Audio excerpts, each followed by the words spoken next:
Oh. Hi, everyone. 204 Hillcrest Avenue, Trenton. Hi.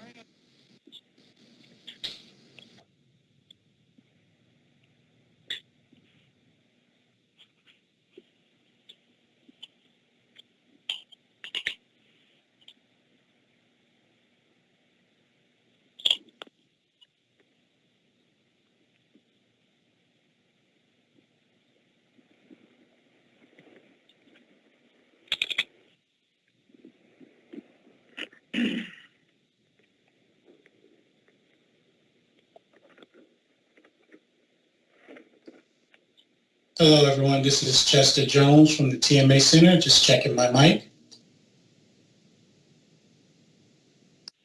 Mr. Barry, do we have a quorum?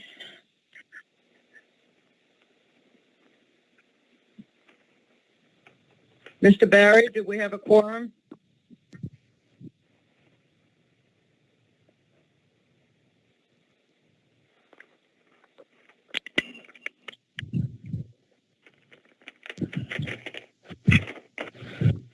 Mr. Barry, do we have a quorum? Can you hear me? Mr. Barry, Yes. we have a quorum? Yes. Okay, I'm going to call this meeting to order. Adequate notice of this meeting has been given in accordance with the Open Public Meetings Act pursuant to Public Law 1975, Chapter 231. This agenda is complete to the extent known and was sent to the Trenton Times and the Trentonian newspapers, posted on the first floor bulletin board in City Hall, and filed in the City Clerk's office. Formal action will be taken. Roll call, Mr. Barry. Ma'am, before I start roll call, I'd like to have Mr. Thompson from IT give us some complete instructions for those out in the visual world. Mr. Thompson? Thank you, Mr. Barry. Can everyone hear me? Yes. Yeah. Okay. Yes, This meeting is being recorded. For those of you who have joined the meeting using the Microsoft Teams application, we ask that you would mute yourself by pressing the microphone icon located on your toolbar. This will help reduce feedback and background noise. At the appropriate time, and if you would like to make a comment, please click the hand icon to be recognized. Once you are recognized, please click the microphone icon to speak. At the conclusion of your comment, please click the hand icon to lower the hand and click the microphone icon to mute yourself. Those of you who have dialed into the meeting, please press *6. That's *6 to mute yourself. When it is the appropriate time to make comments, please unmute yourself by pressing the *6. When you have concluded your statement, press *6 to mute yourself again. We'd ask that everyone be respectful of time and cordial. Thank you. Mr. Blakely? Present. Mr. Harrison? Present. Mr. Michelle? Present. Mr. Rodriguez? Present. Ms. Vaughn? Present. Madam Caldwell Wilson? Present. And President McBride will be out this evening. Almighty God, who holds the fate of man and nation, we most humbly beseech thee to bless this our city, these our deliberations, and these thy servants, that they may act with wisdom and understanding for the good of our community and thy greater glory. Amen. Amen. Amen. Amen. Amen. Absolutely. That's not. Amen. Have this. Okay, I want to move to the minutes for approval for May 19, 2020. Mr. Blakely, can I have a motion to approve the minutes? So move. Bam. Second. Kill. Mr. Harrison? Second. No, there's been second. Oh, I'm sorry. Yes. Yes. Mr. Michelle? Yes. Mr. Rodriguez? Yes. Ms. Vaughn? Yes. Ms. Caldwell-Wilson? Yes.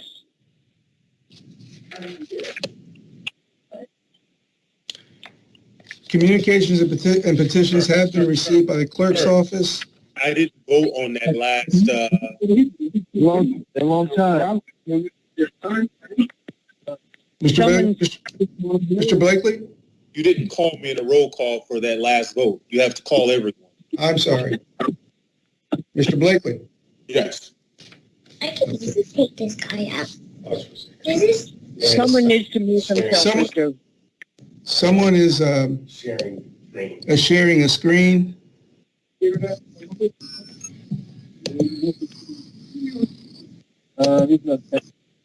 That's all it is.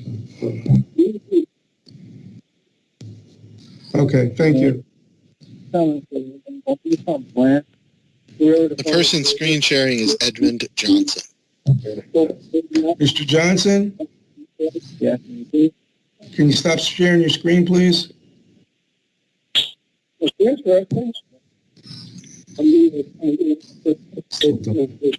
Please mute yourself. It's Mr. Chen. It's Mr. Johnson. Our apologies. He's on his way down to turn it off. He's coming back to the conference room. Okay. Again, we apologize. Don't worry.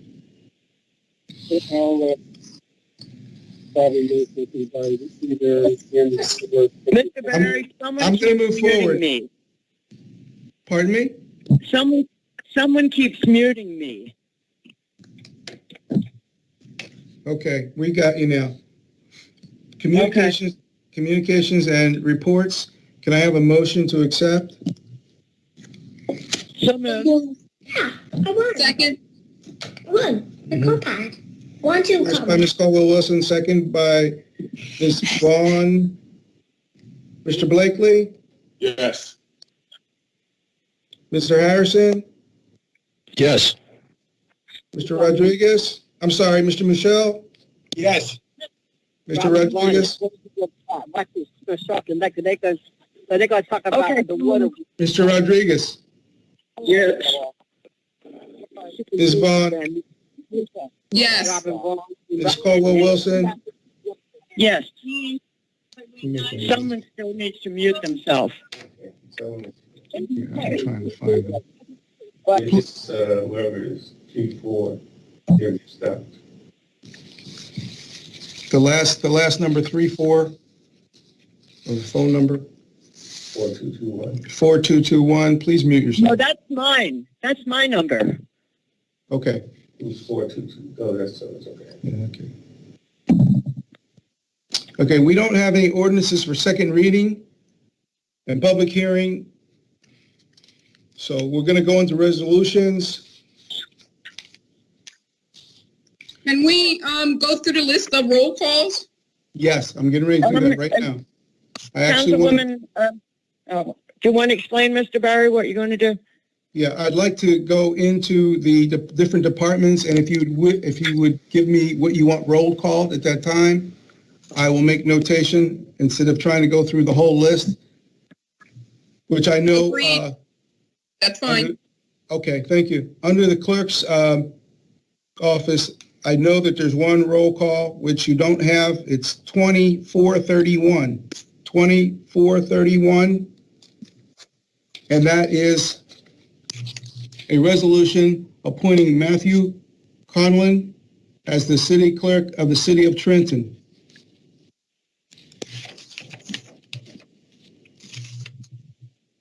Do I have a motion? So moved. Second by Mr. Rodriguez. Ready for the vote? Mr. Blakely? Yeah. Mr. Harrison? There's no vote for this. Oh, this is a vote. Yes, I'm sorry Yes, about it that. Yes, you're right. I apologize for that. Okay. Yes. Mr. Michelle? Yes. Yes. Rodriguez? Yes. Ms. Vaughn? Yes. Ms. Caldwell-Wilson? Yes. Okay. Mr. Barry, did you get me? Yes. Councilman Yes, I did. Harrison? Yes, Okay, I did. Thank you. Thank you. Thank you. Okay. Under the clerks, we have also 2353 and 2430. Would anyone like those roll call? Mr. Berry, No. Yes. Mr. Berry, 2388. 2388. We haven't gotten to that yet, George. Yeah. Well, where we're at right now is we're at the Department of Administration. If there's anyone under the Department of Administration that would like that roll call, could you please alert me? Okay. Yes. The Department of Administration, under direction of Adam Cruz, I would Yes. like roll called Resolution 2384 and 2385. 2384 and 2385. Okay. Anyone else? Okay, let's start off with 2383. Mr. Clerk, this is Business Administrator Adam Cruz. Would this be the time? I would like to ask the council members. Would this be the time where the questions will come as to clarifications for some of these items, or a little bit further down when it's time to vote? It's the governing body's pleasure. I'm getting feedback. I think that's coming from you, Mike. I'm getting feedback too. Mr. Barry? Yes. You didn't do roll call for the directors? No, I'm sorry, I didn't. Thank you, Mr. Harrison. You're welcome.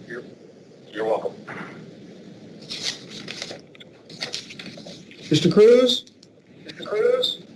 Present. Mr. Cherry?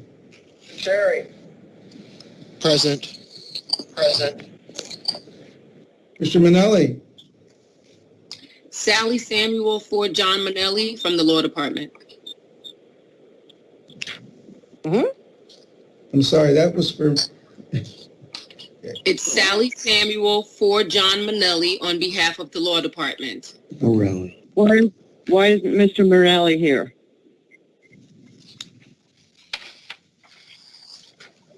Madam Vice President, I don't have liberty to tell you why he's not here, but he did advise Madam President that he would not be here tonight. Did Mr. Barry, did Mr. Morelli advise you that he would not be there tonight? No, but I did hear that he was at a conference. That's all I know. Okay. Okay. Ms. Coley, Sheila Coley?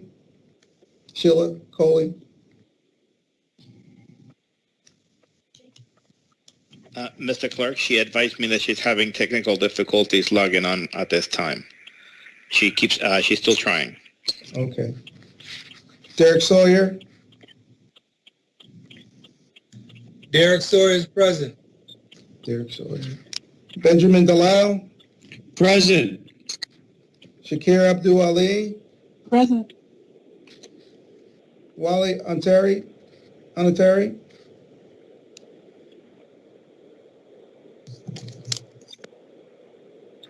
Wally Anteri? David Smith? Could respond. This is Mark Lappenberg calling in for David Smith. David will be logging on a little bit later. Okay. Maria Richardson? Present. Janet Schoenauer? Present. Thank you. Is Mr. Kalaja here? No, Michael is setting in for him. Okay, thank you. Okay, going back to the roll call items for under administration, I think there's some questions for 2382 and 2383. Is that correct, Councilwoman? That is correct. Okay. 2384 and 384 and 385. 380. For me. Okay, 384 and 385. Okay, Mr. B.A.? Yes, if Councilwoman Vaughn can ask. So on 2384, resolution rejecting the bids received to provide COVID-19 testing services for the city of Trenton.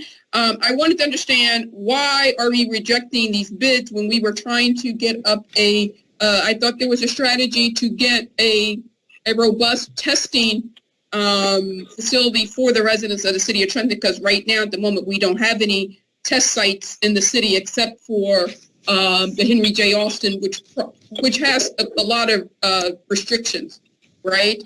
So why are we canceling bids for COVID-19 testing? Can you explain that, Mr. Cruz? Yes, Councilwoman. The issue that we had is that we put out the specifications. We got 5 results. 5 companies submitted proposals. However, everyone was submitting total different proposals that were not in tune. People were doing just testing. Some of them were doing testing. They wanted for the city to pay for other services. Some of them were saying we want to put we need to do a minimum of these many testings, of many tests per day. So they were all over the place. So what we did is that we tightened up the specifications. We made it more descriptive.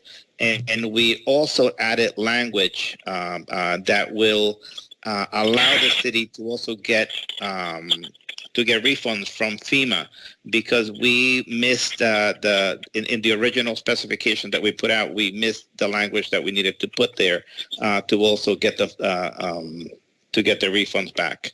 So that is in the new specifications, which I believe we were putting out last week. That all of that is already covered. So yes, we are ready for the second RFP. Okay, so yeah. I'm just curious. So of the submissions, the proposals that did answer the first RFP, were these qualified health organizations with the with staffing that has the necessary qualifications and expertise on hand to be able to facilitate medical testing in our is that one of the requirements for the RFP? Well, up to 5 companies, we know that at least 3 of them are actually companies that we do know are providing testing. With the others, we're not sure, but the others are names that we recognize from companies that are also in the medical field as well. Okay. All right, very good. Well, it's good to know that we have RFP out there, and we have plans. In place to provide the necessary test services for the residents of the city. So the residents can expect additional facilities or services in this regard. Do you know the time frame? Do you think we can see the service on the ground operational in September, or what are we looking at? Well, we are looking to award the contract in the September meeting, depending on how the responses come. We hope to be ready either for the first meeting in September, or if not, for the second. But our goal is to have it ready for the first meeting in September. And this service provider, or they will be supplement. This will be in addition to the service and the testing facility that we are currently receiving with Henry J. Austin, correct? That is correct, yes. That's awesome. That's good news. And on 2385, we can move to very quickly the resolution authorizing transfers to be made by the Director of Finance of the fiscal year 2020 appropriation reserves. And I just wanted to comment on the transfer to the police department. And it's a big chunk of money. Do you know what the shortfall was and why that amount is going to the police department? Yes, I can give you. Because I'm looking at the appropriation now. The big police salaries. Wow, it's a couple of entries that a couple of entries that's being moved to the police department. It's a 40 grand one. It's a 700. So it's over $1 million, right? In aggregate, in total, correct? It's close to $1 million for the police department. Operating expenses. Well, no, it's $743,000. Police operating expenses is $40,000, but the majority of it is going towards salaries and wages, and that is due to what transpired. In the last couple of weeks with protests and additional coverage that we needed to have, so that ate up a lot of the money that we had originally put in the salaries and wages line, and of course then then the protest hit, and we had to add additional manpower on the streets. Yeah. So are there plans to? I know that the mayor had communicated to the city that he had expected to recruit or hire, supplement the police department with additional resources, upward of 100. He was planning on recruiting 100 more officers. Is that plan in progress? When we mentioned that we were looking to hire additional police officers in the 2020 budget, which is the one that just ended on June 30th, that plan actually was tied to the original introduced budget that the city had submitted to the council for approval. However, the money from the state did not come through as we were hoping. And so we had to go back to to operating the department as we had in the previous year. Yeah. So a lot of this money that's being transferred to the police department is covering. Is this majority when you say salary and wages and sourcing the uptick in activity due to the protests and who knows what else? We have quite a few. We're getting heightened. Criminal activity, we're seeing additional murders. So I'm sure that, officers are being asked to work overtime, or whatever have you. So how much of this money is related to overtime for the heightened crime that we're experiencing in the city around the murders? I would probably have to rely on the police director to tell me specifically, because there has been, as you mentioned, strategies has shifted, and because the uptick, there's definitely additional police officers on the streets, and other operations that are taking place that only the police director can answer. Yeah. I text her just a little while ago. I would hope that at some point she can join us.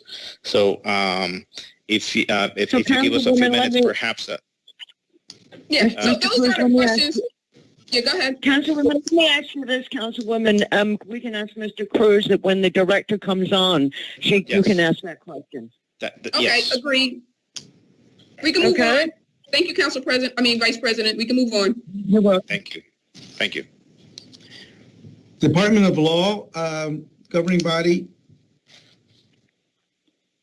Your wishes for roll call on these items under Department of Law, please. 2388, Councilman Michelle. 2388. And that resolution, by the way, actually is from the Department of Administration. but it made it, for some reason, it made it onto the Department of Law.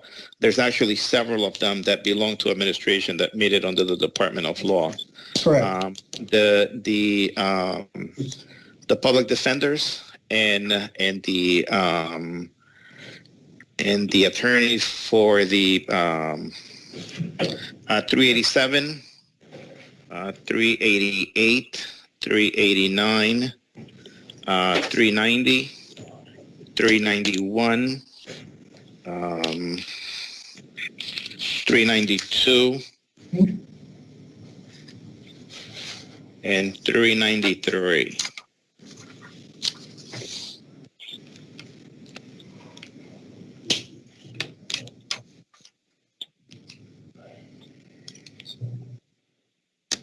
Council, do you have questions for any of these to Mr. Cruz?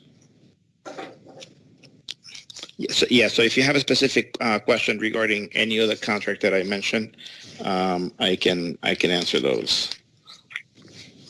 Councilman Michelle, did you want to ask a question on 388? No, just want a roll call, that's all. Okay. Yeah, so this contract is actually for professional services, for legal representation, for the I guess it's for personnel matters, and most of these cases are actually for the defense of the police department. The city cannot defend and prosecute at the same time, so for this reason we have an outside counsel actually handling this portion, and so the law firm. And they have cases that they will need to continue to maintain, as they call it in the field. They need to maintain those cases, and of course take them onto trial as well. And so the contract, I don't know if the concern is the amount. However, we're actually about the number is actually very realistic.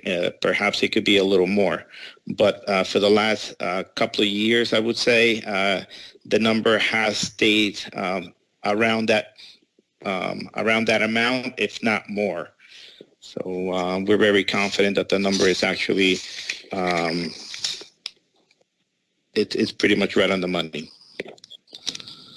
And don't forget, the amount is selected by the city, not by the total amount. The not to exceed amount is selected by the city. Okay. Moving on to the Department of Police. If there's anything the governing body would like to have a roll call, please let me know.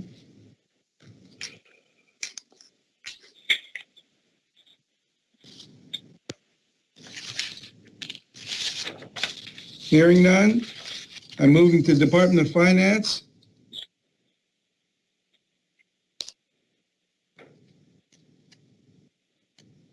Also hearing none. Department of Finance, yes. Oops, okay. The resolution 2405 and 2406. You have to defend the chair if you want to speak. Oh, I'm sorry. Yeah. Go ahead. Yes, appreciate Council Vice President.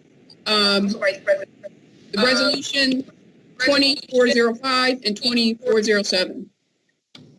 For roll call. Resolution authorizing cancellation of various grant balances from the federal, state, and county governments, and the resolution adopting preliminary tax levy for fiscal year 2021 to generate 2020 third and fourth quarter tax bills. Thank you. Do you have any questions at this time?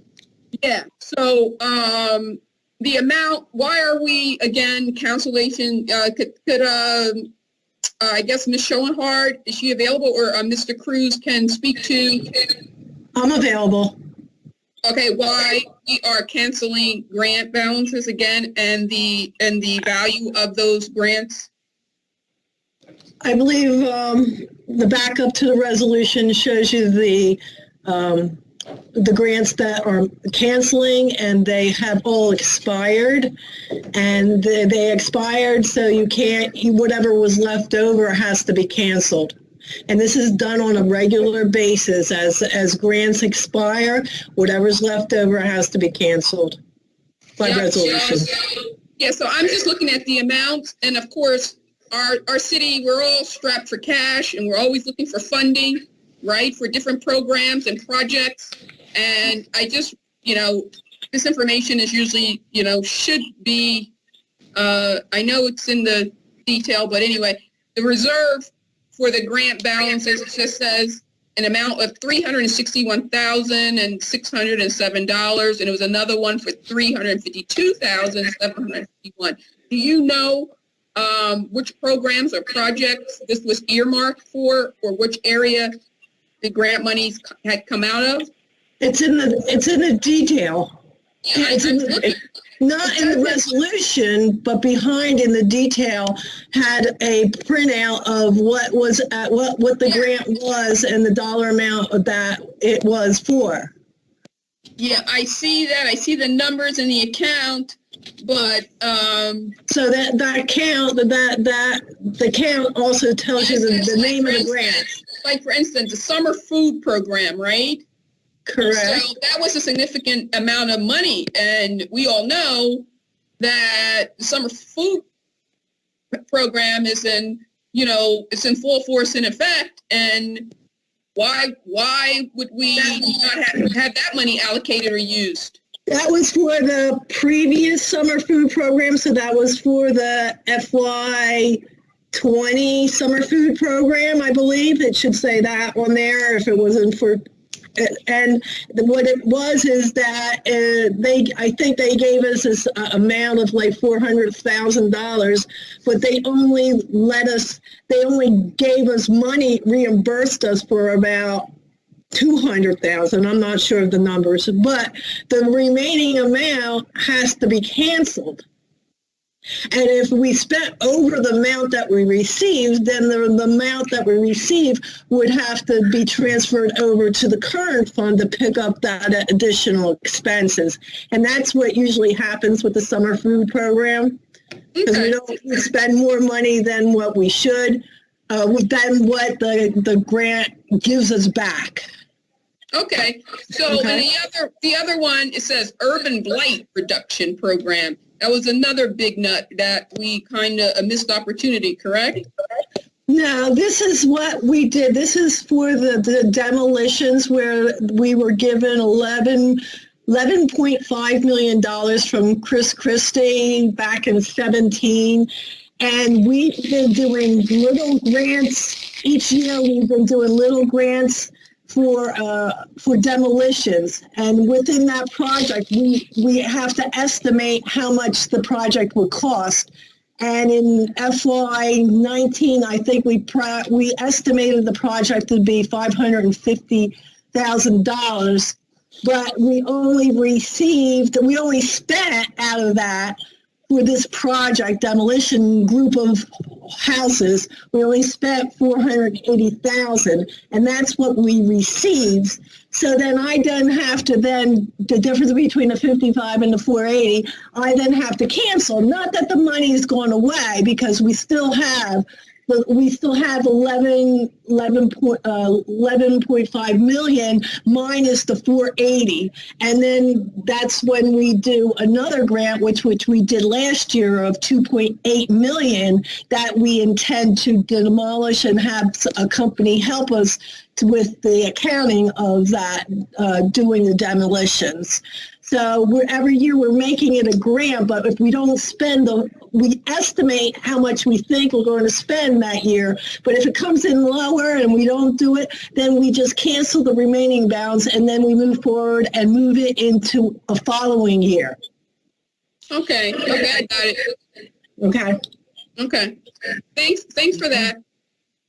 You're welcome. And because it gets confusing sometimes, because we don't want to send a message that we're sending or canceling funding and sending it back because we sort of did not execute or use it that we didn't have the resources to facilitate the programming that it was earmarked for, and hence we lost it. You know, the old edict, you know, if you don't use it, you lose it. All right, so that's all I have on that one. So can you just speak about 2407, resolution adopting a preliminary tax levy for fiscal year 2020 in the third and fourth quarter? So we're headed into the third and fourth quarter now, correct? So as soon as this is approved, we have to get the third quarter, at least the third quarter bills out, and they're going to be due sometime in September, because they're going to be late, because we missed the June to get this on the docket. So these bills are going to be late, just like the second quarter was late, and the due date is August 14th, I think. I'm not sure, but these bills will then be late also, because it's supposed to be due August 1st. We won't get these bills out until hopefully next week, and then we have to give 25 days from that time to mail the bills and give the tax time to pay. And hopefully by November, we'll be right on schedule, that we will have November bills ready to go out before November, so that the due date will be November 1st. So we're going to get back. And we're looking to pay out $2.2 million for both the rate that's the collection and payout is net. You said net valuation is $2.2 million. $2,237,582. Is it two? I can't see the number really. Is that the amount? The amount, I don't have the actual resolution in front of me. I see. That's the $2 billion. That's $2 billion. I don't know the net. That's $2.2 billion. Excuse me. A net value taxable. I guess that's the value of the real estate property that we're. I don't see the amount for the third and fourth quarter. It's not on your. It's not on the detail. It's going to be. It's the rate. It's the municipal rate that we're calculating, and then we have to go to the county and the state to get their rates. Okay, and then you put it all onto the bill. Okay, very good. All right, because that number is just not here at the moment. I guess it is, but it's just not calculated out. The actual number is not. The county puts it all together and then comes up with a rate. Okay, very good. All right. Madam Councilwoman, this is Colin Cherry. I can give a little bit more clarity if you the rate that we are certifying. Again, that's just the municipal rate. That's not inclusive of the county and the state, as Janet just spoke to, but the municipal rate listed on the certification of preliminary state fiscal year tax levy third and fourth installments is $377. It's the last line of that certification. Oh, okay. Hopefully that helps answer the question. Yeah. No. I just want to try to understand where we are with, our taxes here in the city of Trenton, and what our tax base is currently contributing to the budget, because we have a lot of redevelopment activity going on in our city, and we want to make sure that going forward. Hold on. There's a lot of interference. So I just want to make sure that, I'm going to be discussing once we get to economic development. We have a lot of redevelopment activity going on in the city. We want to make sure that our tax rolls are reflecting that and benefiting from that redevelopment, and folks are coming into the city and contributing to the tax rolls. They're not just coming here, developing, and not paying any taxes. for their fair share. Okay, thanks. Mr. Barry? Mr. Barry? Hello?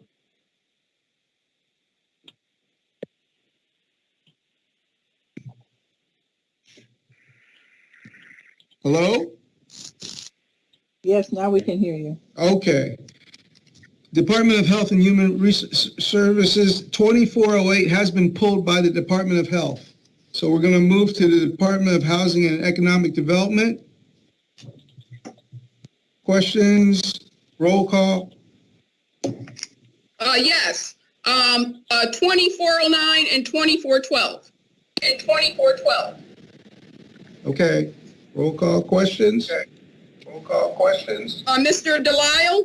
Mr. Delisle? Councilwoman, you need to go through the chair when you want to speak. Oh, I'm so sorry. Go ahead. Thank you, Council Vice President Caldwell Wilson. Okay. 2409, resolution authorizing and directing foreclosure of certain tax sale certificates. Mr. Delisle, can you tell me, let's see here, I'm just opening up.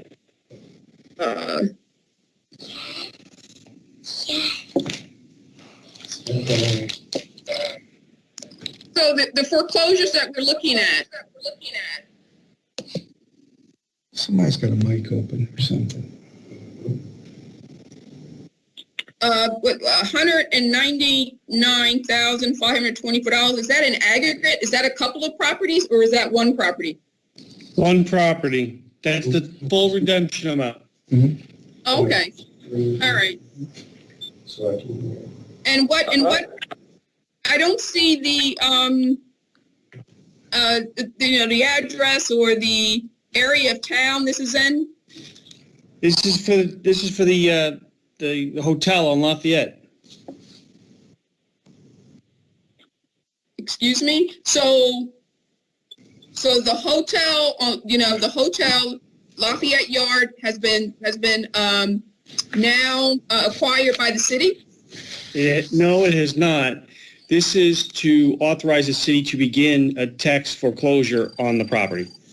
So there was a sale at the end of June. This one wasn't sold. So now we'd like to move on it to either collect the money or get the property. Okay, excellent. Okay. Very good. A lot of folks been waiting to hear, what the status of that property is, and it looks like it's progressing forward. Yep. That's good news. I don't know if it's good, but yeah, it's good news. It's resolution designating 2412. Yeah, this one, resolution designating the Better Community Housing of Trenton, Inc. as a redeveloper of property on Tyrell. Is that Tyrell Avenue? Yes. Yes. So we go back to 408. I mean, 4. Who is this? Mr. Rodriguez, let Ms. Vaughn finish first. Yeah, but she's going ahead already. I like to give a comment on 409. That's fair. You can go ahead. It's just that I'm missing half of the resolution. All I have is the heading, but the rest is gone. It's missing. I don't know if you people have it, but I don't. So are we going to vote on that resolution or no? What, 409, for which one are you talking about? It's 409, the foreclosure. If you look at it, I checked it in my package and in the computer, and half of the page is blank. Councilman, there is just 2 paragraphs in that resolution. It is a very simple resolution, and then there's an attached chart or certificate from the tax collector with the redemption amount of the $199 that the councilwoman quoted.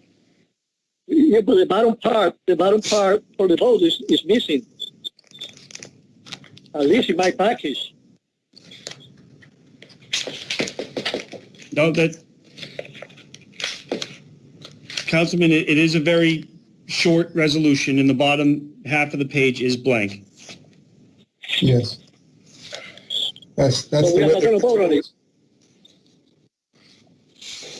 It'll be a roll call vote when council is ready.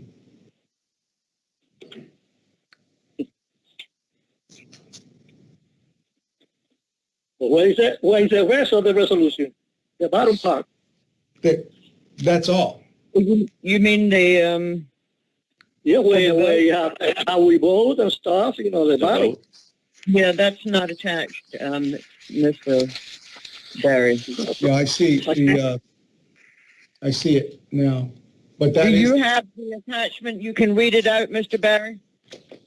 yeah, I can read it.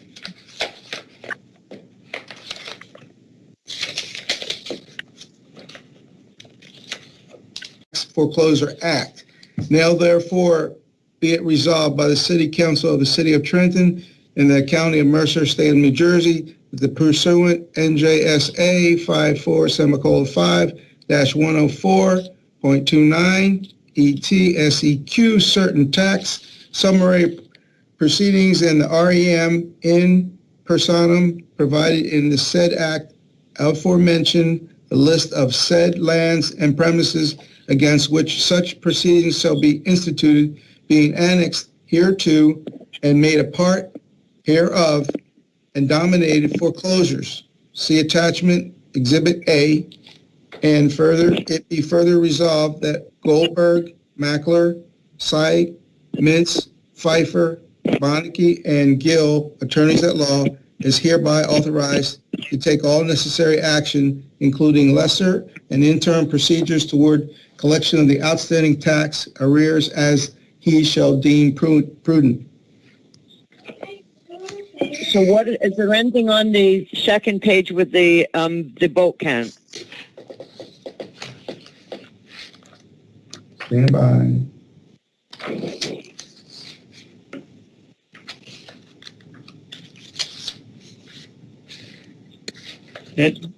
That is the entirety of the resolution. That's it. That's all I have.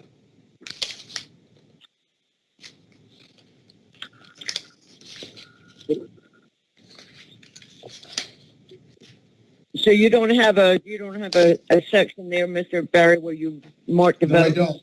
That's it. You don't have a vote box on there? No, I don't.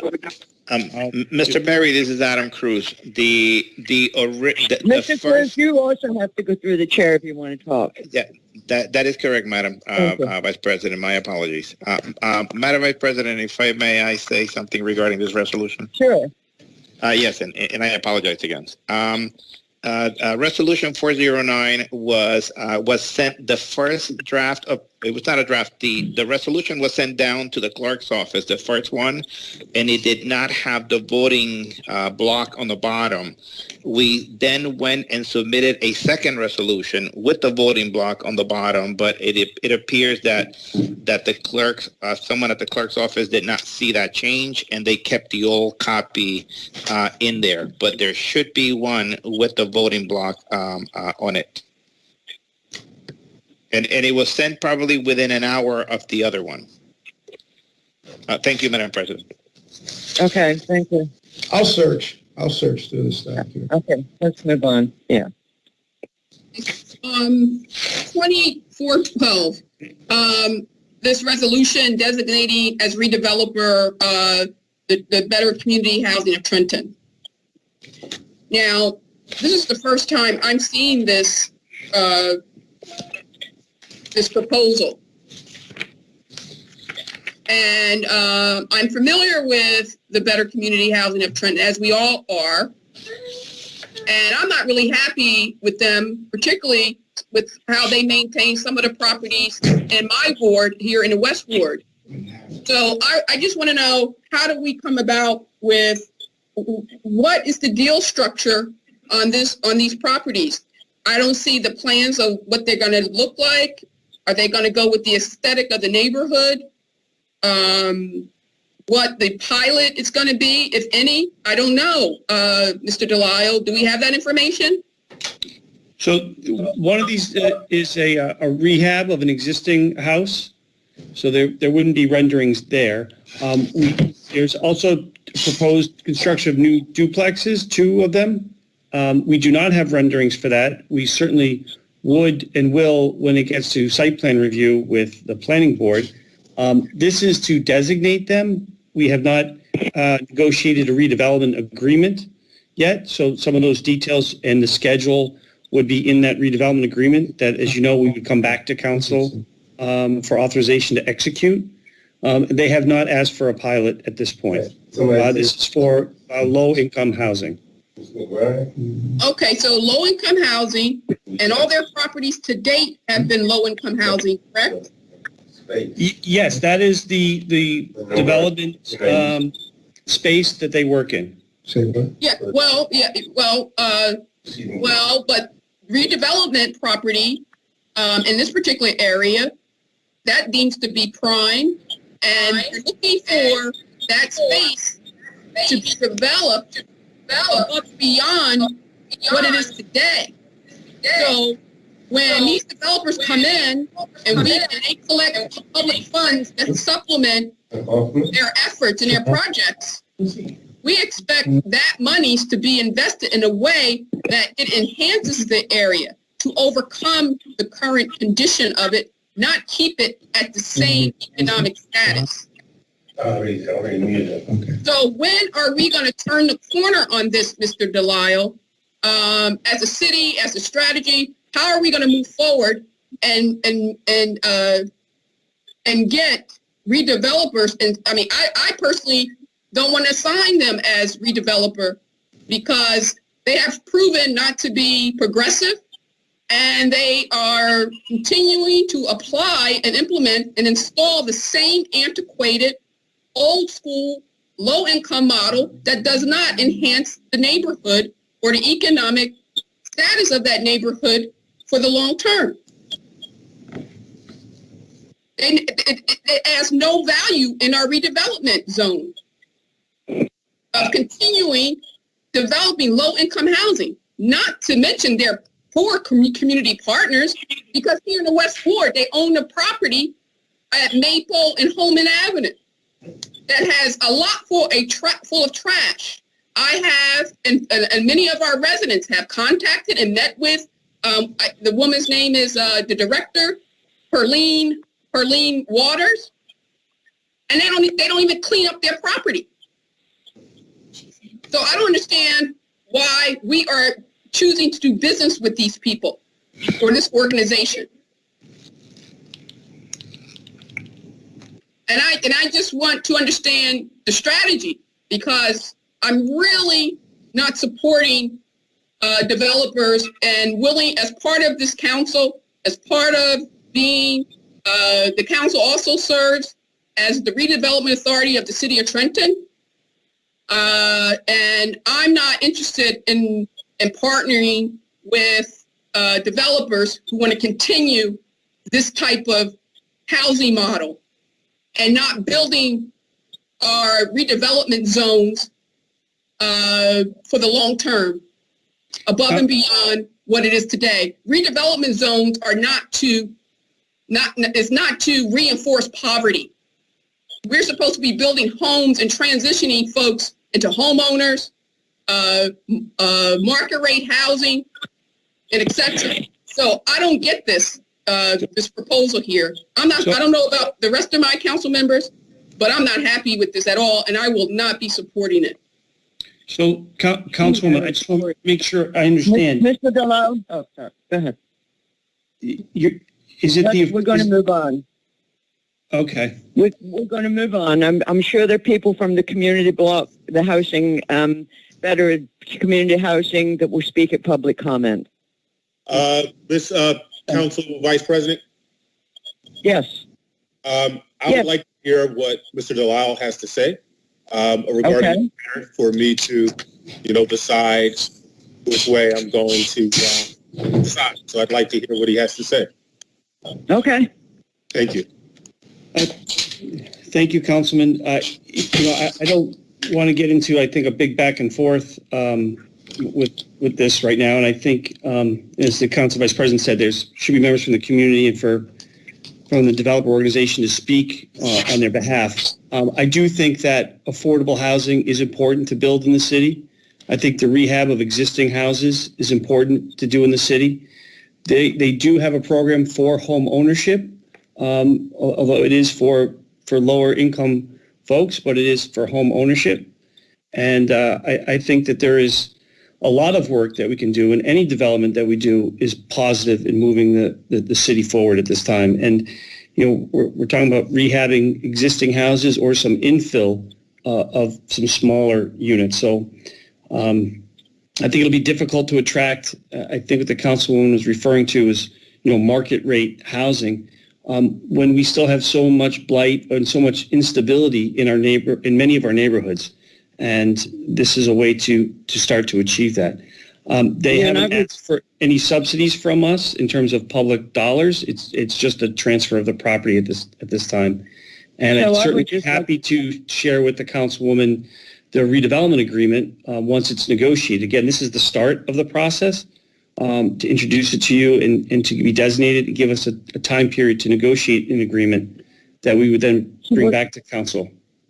So, Mr. Delisle, that would become before us as a redevelopment authority, right? You come before council, because I know that's a bit.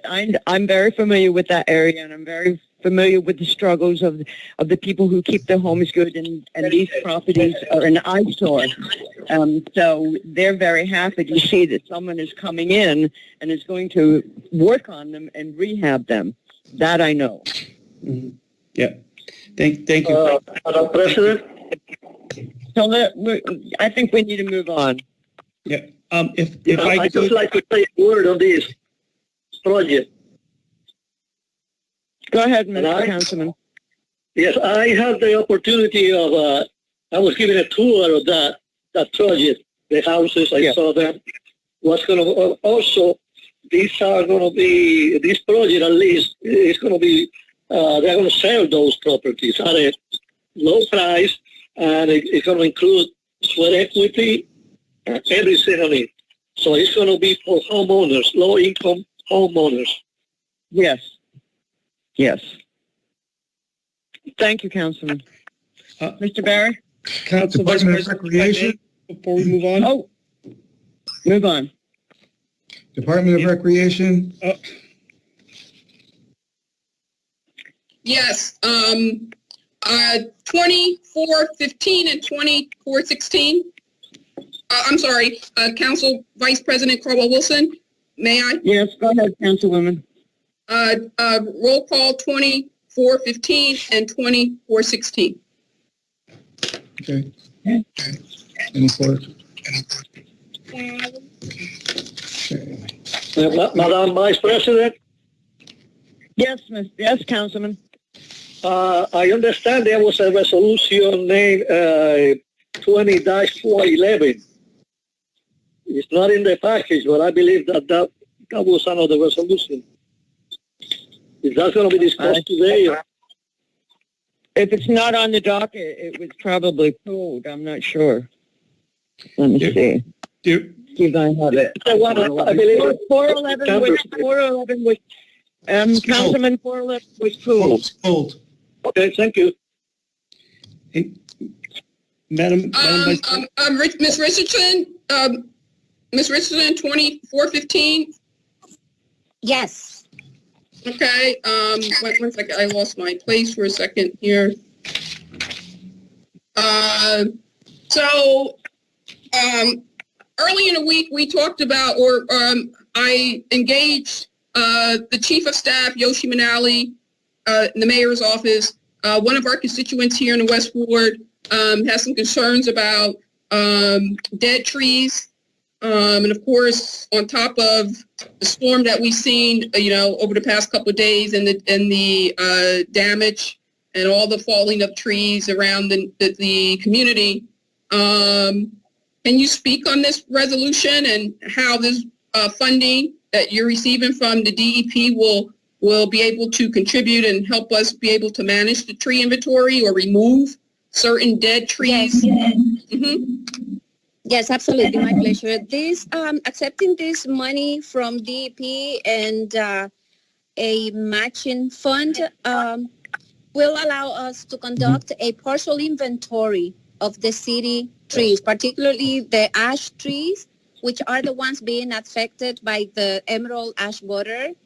The emerald ash borer has killed tens of millions of trees in the United States, and it has been identified in this area since last year. So this inventory will allow us to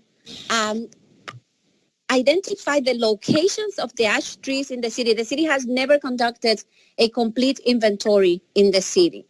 So this will be the first inventory. It will be partial. It will be only locating the ash trees around the city and assessing the risks.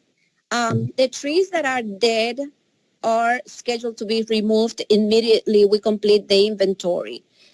All the emerald trees in the city will have to eventually be removed. However, we need to begin with the ones that are already showing signs of the disease or the ones that are already dead. So yes, accepting this money will greatly help us to remediate that problem. Okay, so that's only $10,000, right? Plus an additional match of $5,000, so that's $15,000 that you'll be applying to these diseased trees. Well, this will be only for the inventory. We will have to use operating budget for the removal of the trees. It's going to be an extremely expensive process because we have a lot of trees. So please be aware that I will be including that as part of the next budget, right? But this is not a one-year process. So that's why we need to first do the inventory. This is going to be a long-term process to remove all those trees because we need to remove the trees. There is no treatment, unfortunately, for this disease, right? So all of them will have to be removed, but not at the same time. I do, however, will have to put money in the operating budget in order to work on this. But at this point, at this very time, we are working in removing those that have been identified already by my staff and myself as in imminent danger. Okay, so right now, fortunately for us, although we have many trees that fell during the storm, we haven't been able to identify one of the sick trees falling. So is there a current plan that estimate? There's a noise in the background. Can somebody mute themselves? So is there a current plan in place right now that actually that gives us an estimate of what we're looking at? No. We know that we have around the city close to 3,500 ash trees. So right now, you really don't know the scope at this moment. Exactly. Part of this inventory will be to determine the scope, right? Okay. But as we maintain the trees, we have already identified probably 200 trees that we know that we need to remove, and we are in the process of removing. However, we should not be doing removals at this time of the year, but in the fall and the winter for ash borer. So are you planning on beefing up? So come fall, September, October, November, are you planning on increasing your staff to support this tree removal effort or this project? Absolutely. Okay. We will have to. Yep. So we have to, because this is a problem, and luckily for us, we finally got the urban forestry management certification that the city lost 8 years ago. which left the city without liability protection. And so last year we were able to get the recertification, and that, covers us in case of any accident with the trees, particularly with this problems with the ash borer. But definitely during the fall and the winter, we will be full force removing those trees. Okay. Thanks for that. Okay. More to come. We'll discussing further in the weeks and months to come regarding this. The next one is what, 416, right? The 882,000 contract with Yes. Bluffs. What effort is that? Can you speak on that? Was it 416? I just want to make sure I have the facts right here. Yes, absolutely. This is for the renovation of the Jackson Street Bridge in Mill Hill Park. The bridge has been declared as unstable for many, many years. So this is something that we need to absolutely do, because the bridge is not safe, right?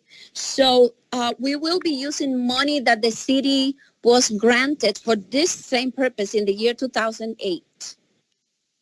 And with some capital funding, we are planning to complete that job of renovating. It will not just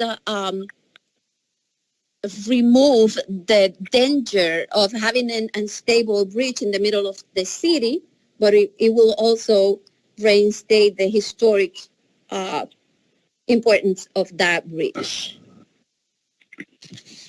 Okay. Councilwoman, are you finished? Yes, ma'am. Okay, Maria, I have a question for you. Sure. There was a memorandum attached to this from DCA, and it says good afternoon, Tina. I've attached 7 contract request forms for review and approval. So one of them is Loftus Construction for $882,000. Axion Enterprise for $150,156. Mercer County Shared Services, $42,000. Application to accept grant with a $5,000 match. And then it has Mayor Gurciora, $338,000. Augustus Bobbitt, Andrew Bobbitt, $338,000. And George Torres, $338,000. And it says, who is George Torres? So I need some explanation on this. I honestly don't know what you are talking about. That should not be part of this. Cruz, I don't know. Mr. Cruz, That should not be part of that. Maybe somebody misplaced some documents and included there. That doesn't have anything to do with this project. Okay, Director, I want to talk to Mr. Cruz because Mr. Siegel is on this email, and I need some explanation here. Okay, yes. So I just unmuted myself, Madam Vice President. Can you repeat the question again? Okay, there are 7 contracts here, and out of the 7, there are 3. One, Mayor Gurciora, $338,000.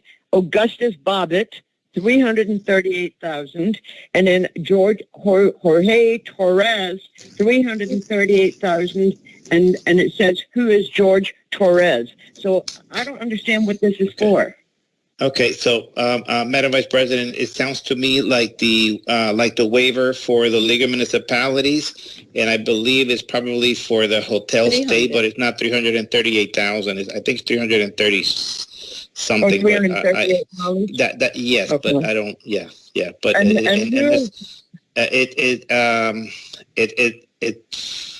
the third name, I don't know if I should mention what is definitely an employee of the city. I don't want to say what department.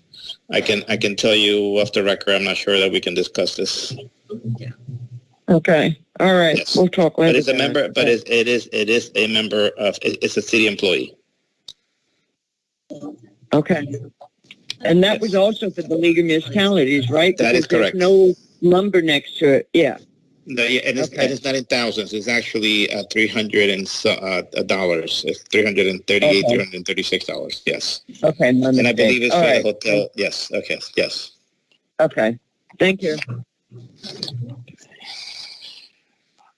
Mr. Barry? Yes. Department of Public Works? No, I don't have anything there. I don't have it. Where is it? Oh, my God. Oh, yeah, okay. Yeah, my question was, are these absolutely necessary purchases at this time right now when we don't know what our fiscal soundness is going to be at the end of the COVID?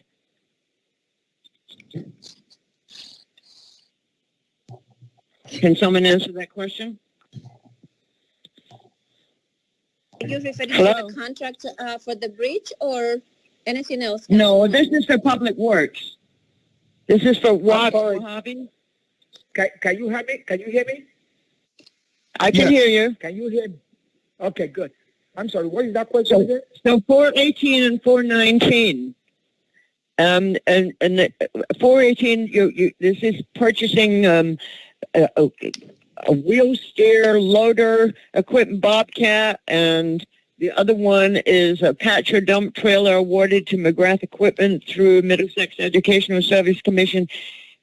Is this absolutely necessary at this time, Wally? Because we don't know what the fiscal soundness of our city at the end of this COVID. I understand that, but this is absolutely necessary because the first one is the small machine we use to clean up the alleyways and do our road construction, and it's also for snow. That's what that is for. The second one is for the potholes we have all over the city. And this machine on the second one is something that we can use all year round. This will carry hot asphalt to do the potholes. Instead of us using a cold patch. Didn't we have a pothole equipment? No, we don't. No, we don't. No, we don't. The one we bought a long time ago is no longer in use for a few years now. We've been using cold patch, and that's why every time we get called back again and again and again. But this will eliminate that call because once we use this all year round, even during the winter, it's hot that we can carry it all over the city and do whatever we have to do. Okay, thank you. Yes, Madam Vice President, and if I may add, this is actually purchases that we have as part of the capital 2020 budget. So it's not costing us in our operating budget from 2020 or 2021. It's capital money. All right. Thank you. Thank you, Mr. Cruz. You're welcome. Mr. Barry? Anything as a roll call on this, madam? No. Okay. Department of Water and Sewer? We're on board. Madam President, Yes. Go ahead. I have a couple of resolutions here that I'd like to be roll call. 20-429 is the most important. 20-429. Okay. Okay. Last line in the page.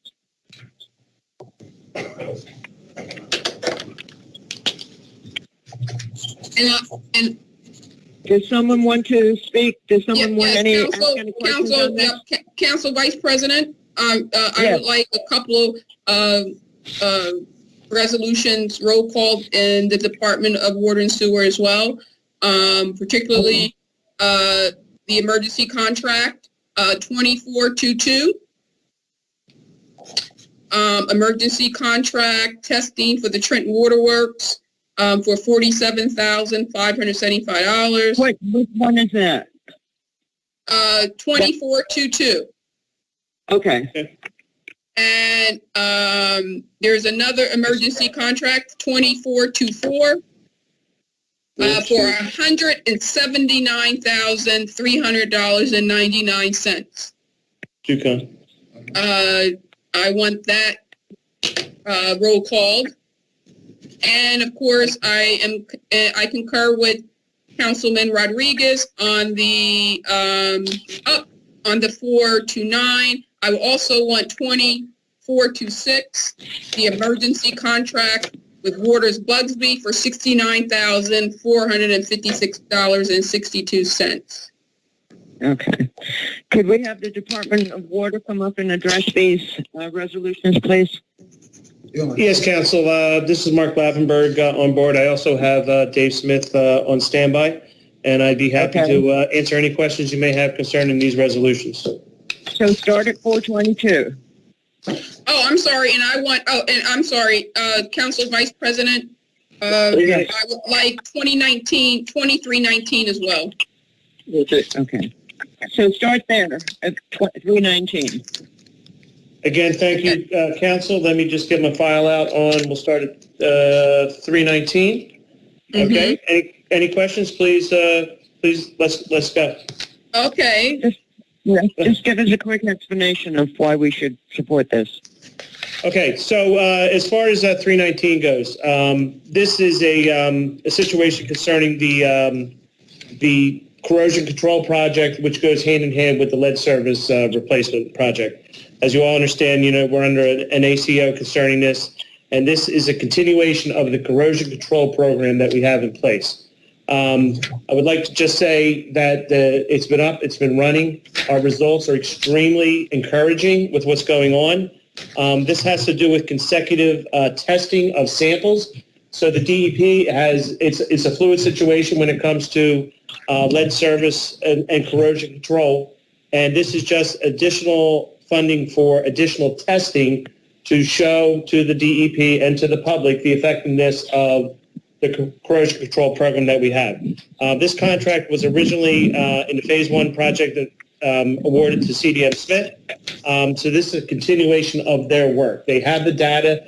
They've done the original testing, and this will continue on with the consecutive testing going down the line with this. And again, because we're going to come back to this on 429, this is all a big concern when it comes to the lead issues that we feel that we put behind us. But we still have additional work to continue on to ensure the safety and well-being of our customers, in particular the residents of the city of Trenton. And this is a top priority and something we really need to knock off. Unfortunately, it is very costly, but this is money with it's the health and safety of the community and the children. Okay, 422. 422 with Pace Environmental. This was a project that's really been going on for 10 years in the making, and something that I got involved with when I was back here a year ago. This is what they call a urea system. Okay, the urea system is... I'm sorry, Council. Yes, Council. Vice President. He kind of glossed over the last one. I mean, I was just digesting what he was saying, describing. Okay. I'm sorry. For Resolution 2319. Yes, ma'am. You explicitly say here that it's for public education. Who's going to be providing this public education for $113,000? Are you hiring a consultant of sorts? The consultant is aiding us in the education. Mr. Smith, would you care to address this? I mean, what education at this point? It's not. Excuse me? This contract amendment. Can I have permission to speak? Go ahead. Because this came in front of council. This is the second time. Excuse me. I just want to finish my statement. This is the second time this has come to council. Second time. We voted it down before. Now, why is it back? You tabled it. No, you didn't. That's incorrect. Okay. Go ahead. The time before. It was tabled the time before because more information was required. The contract amendment is not for public education. Public education was part of the original contract. However, we were able to reduce the cost of the change order by eliminating some of the public education costs that were assigned to the original contract. So this change order in particular was valued at a higher number. We de-scoped the contract by removing public education. We have a gentleman that works with us. His name is Mike Walker. He's in charge of public information, and he's able to handle the public education piece in-house, not through CDM Smith. So So we were able to reduce the cost of the change order, the contract amendment, by doing more work in-house, and thereby reducing the overall cost impact to the city. So public education is not part of it. There are other pieces to the contract amendment, and I just need to express this. Right now, the gravity portion of the Trenton distribution system, which is occurring in Trenton, currently does not have a corrosion control system. Okay. Council Vice President, I would like to interrupt Mr. Smith at this point. He answered my question. I just want to make a statement that the resolution clearly states that it's for public education. I just want to make that note. Okay, that's what it says. Thank you. Okay. We can go to the next. So, no, I'm going to say to Mr. Smith, this resolution, if it has nothing to do with public education, then this resolution needs to be revised. Because it's all over this resolution.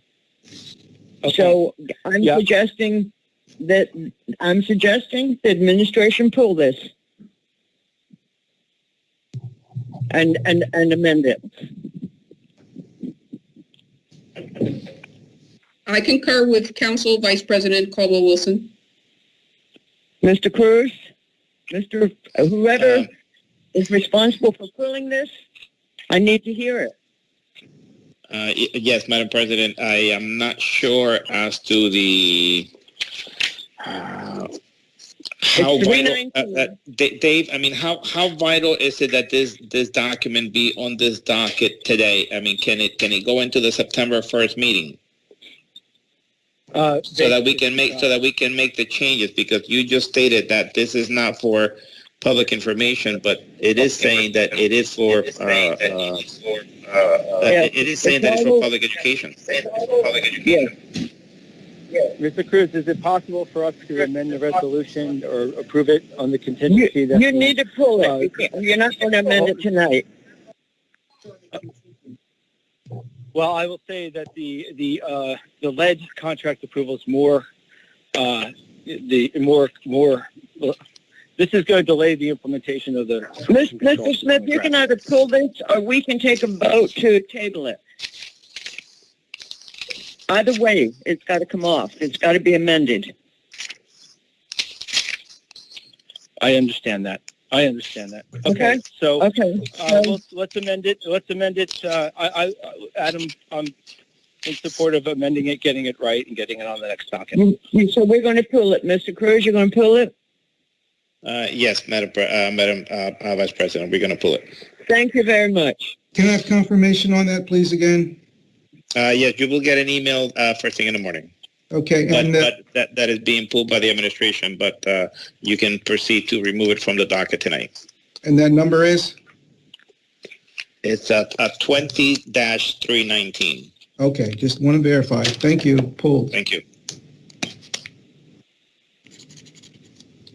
Okay. Okay. The next one is 24 Vice President Caldwell Wilson. Yes. Yep. Thank you. 422. Emergency testing was needed to be performed at Trenton Waterworks. Can someone speak on what testing that had to be done on an emergency basis and why? Yes, Councilwoman. Dave, do you want to handle this, or would you like me to go? I have some familiarity with this with the testing. If you don't mind, I'll give the background, and then Mark is going to add to it. That's fine. So what this contract involves is air permit testing for our generator at the central pumping station. The generators are required to do air permitting on a regular basis. It's usually every 5 years, more or less. And so we were up for air permit testing over this past year. We had complications with the generator, a number of mechanical failures and chemical feed failures that were occurring with the generator that rendered it inoperable. mind you, this is the pump station that serves 80% of our water system.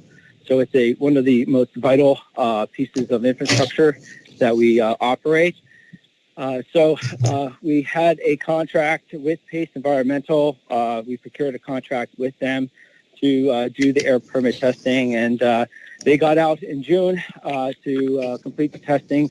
But during the testing process, we found that there were a number of failures that occurred that had to be corrected, and we were under violation through DEP due to failure to conduct testing in accordance with the regulations in terms of the schedule. And so we were under the gun in the sense that we had a deadline by the end of July.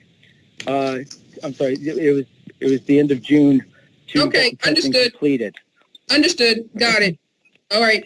Okay. Moving along. Thank you. Appreciate that. Okay. You're welcome. So I'm hoping that this process will go and be BAU going forward, correct? And we won't miss the mark next time. I guess this ongoing testing that we failed to test, or, that I guess it should be embedded in the BA business as usual process going forward, so we won't be missed, so we don't have to do it on an emergency basis, correct? I don't expect this to occur again, be honest with you. I think this is just years of neglect that we've corrected, and we have the right maintenance procedures in place now, and the right management, for that matter, to make sure that this doesn't occur again. Yeah. Okay. So on 20... you still want... Oh, I'm sorry. Do you still want to roll call that? Yes. No, not at all. Okay. Do you hear that, Mr. Barry? 422, no roll call. No. Okay. Thank you. But roll call 2424. This emergency contract with Ducon for $179,000. Can someone speak about this contract? The amount and... Yes, yep, go ahead. I'm sorry, I didn't mean to interject. All right, so the Ducon emergency contract that happened back in April 2019? Why is it just coming to us? Yes, so this contract emergency was handled through an emergency procurement as well. This was under the Shing Fouché during his tenure.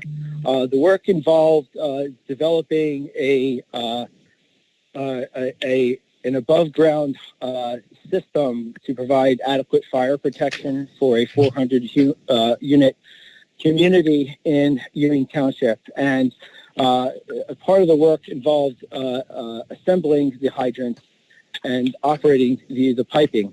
But then the final piece of the contract involved taking it down, disassembling it. So the Radnor Avenue main extension, which council approved, several months ago, has been completed. And, I'm proud to announce that we do have adequate fire protection to the community.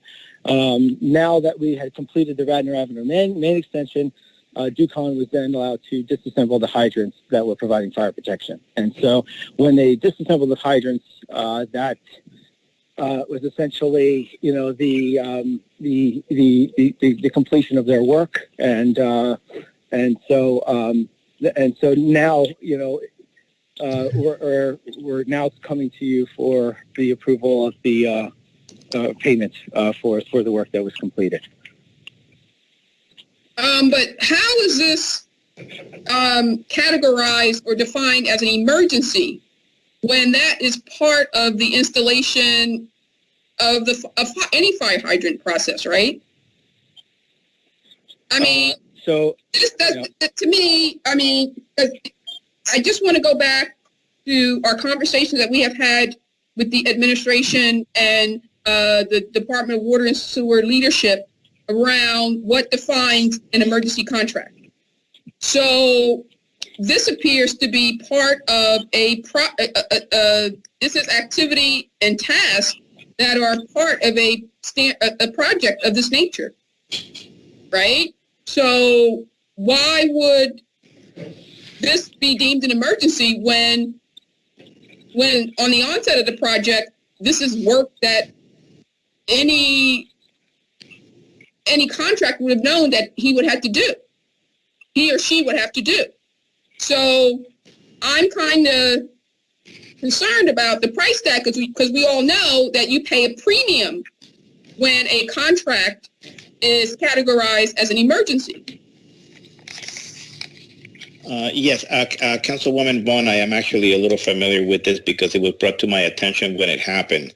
The issue at hand at the time was that when they were testing the pressure of the fire hydrants, there was barely enough pressure on the permanent hydrants to feed one hose should there have been a fire in that neighborhood. So we had no choice, but once we find it, now the city is liable should something was to happen. So we had to hire this contractor to come and do external lines to run them through the neighborhood so that we could have proper fire protection in the neighborhood. Once the lines were replaced, then the contractor was called to come back and remove those temporary installations that were done on the surface. So that's what this is about. It's not necessarily that it was not covered under the contract. It's just that the work was commenced by a different contractor or under an emergency because of the nature of the danger that the houses were facing for not having proper pressure. Yeah, because it says here, for the review and approval, I have attached a resolution to authorize a contract with Ducon for emergency cleaning and cement mortar of lining and the bypass installation. Again, an emergency means that, it has to be done right away and it gets done within 24 hours and it has to be billed pretty much in the 48 hours, I believe. And here we are almost a year late, over a year, paying out an emergency contract. Dave, do you have the timeline as to when, how long it took? So why the delay in getting this to council? It's a tough question for me to answer because I wasn't in charge at the time the emergency procurement was issued. I was actually, the third director, since the original emergency was procured. So I do understand your concerns. We're trying to correct it. Case in point, the Pace Environmental was an emergency that occurred in June, and here it is August, and we're getting that on the docket. I can't speak to why the timing, and why it took so long. I mean, I was director for a period of time, and this came to my attention towards the tail end, and now we're getting it to you. So, question, I understand it's a little bit late. Understood. I just wanted to move on. My question is, I think it's appropriate to pay any contractor that does work. But I question the rate at on an emergency basis. So what is the market rate for this type of work if it was done on a non-emergency basis? I don't have that information offhand. Well, I mean, I think that I would want that information because this is, for this to come to us a year later and want to be processed on an emergency basis, and the city has to pay a premium on this emergency contract because it's classified as such. I think in all fairness to the taxpayers that this be processed at on a non-emergency basis. Because clearly, it's over a year, it's being processed over a year late. It's coming, the contract is coming to payment to the city over a year has passed. So I just want to know what the market rate is for this type of work on a non-emergency basis. What would we have paid Ducon had we not classified this as an emergency? Mr. Smith? Yes. Mr. Smith? Okay, this is Councilwoman Caldwell-Wilson. So this is not the first time that we've had emergency contracts come to us months and months after they did the work. What is the issue with these companies when they do an emergency service? Shouldn't we ask them to bill us on an appropriate time frame? I think that's a very reasonable request. I think the responsibility in not getting to this to you in a timely fashion, I think it falls on us. And the contractor. Okay, so let me talk to Mr. Cruz. Mr. Cruz. Yes, Madam Vice President. Is there something we can get out to these contractors that do these emergency jobs? Is there something we can get to them that they have a deadline to send us a bill? Because I know probably is that they are just wrapping up their fiscal year, and they're trying to get all the bills paid. But that doesn't help us coming to us a year later. I agree with you, Madam Vice President. One of the things that we discuss with directors in every department is that timely billing is extremely important for us, because we then have to prepare for the following year. We need to close the books.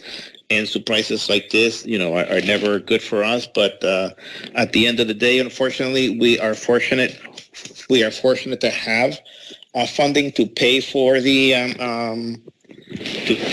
to pay for the work that was done last year and last fiscal year's budget. We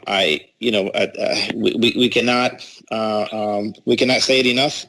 Directors need to be more aggressive in asking contractors that as soon as they are done with completing the work, that they should be submitting invoices. I'm not sure what was the time frame. Not sure what was the time frame for this work. I know it took probably months for them to be able to put out a bid to replace those lines, and then of course have the contractor come back and then remove the temporary extension that they had done on the surface. So but it took them so long to bill us, and I can't speak for my colleagues on council, but I really think that they need to be told that council is demanding that they bill for these services on a more timely manner.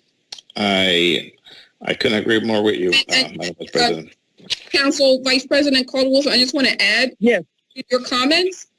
And there should be some penalty for them not billing on a timely manner. Sure. There should be some penalty. And my personal opinion is such that I'm reading this, and it seems like they plot the word emergency in front of it, and then again, that is reason or justification or rationale to charge us this premium. I am looking at page 2 on one of the memos that was sent to me by Mr. Smith. And the memo does state that the work was actually completed on January 17th, 2020. So the project was completed at the beginning of this year. And so, yes, the invoicing took about 6 months, I guess, to send to be sent to us. That's way too long. Yeah. That's insane. Yeah. I mean, I would appreciate it, Mr. Cruz, if you could get back to us with something that you're going to put in place to see if we can push them to do it in a more timely manner. Yes, I will generate a memo, Madam President, and send it to all departments. Thank you. I appreciate it. And we would see Mr. Barry on that. Thank you. Okay. Thank you. Yes, Councilor. The state regulation, according to what I was told in the seminar, is 30 days after completion of the emergency contract. That's what we're supposed to get. 30 days after completion of the contract, that's when we're supposed to get the bill. Yeah. Okay. Yes, thank you. Thank you, Councilman. Thank you, Mr. Cruz. And the next one is 2426. Borders Bugsby, another emergency contract. 426. I don't think it's of the same nature as the previous one, but this was done on, again, May 28th. It's beyond is out of compliance, as Councilman Rodriguez just clearly articulated, again, B.A. Cruz and, and our procurement supervisor, Isabella Garcia, I don't understand, how can we be accepting these if we're out of compliance? Madam President, yes, Madam Vice President. Yes. The reason why we have to accept them is because work has been performed, and once work is done, we have to pay the agents, the contractors. We cannot, we cannot say we're not going to pay you because you're submitting, the work was done, and even if they were to take Mr. Cruz, excuse me. Yeah. Yes. But I don't understand how the ultimate response is that you follow the law. So the law says that, is Mr. Kaloji on the line? Is Mr. Kaloji on the line? Mike is standing Or in. Mr. Smith? Michael Simmons here for Mr. Kaloji.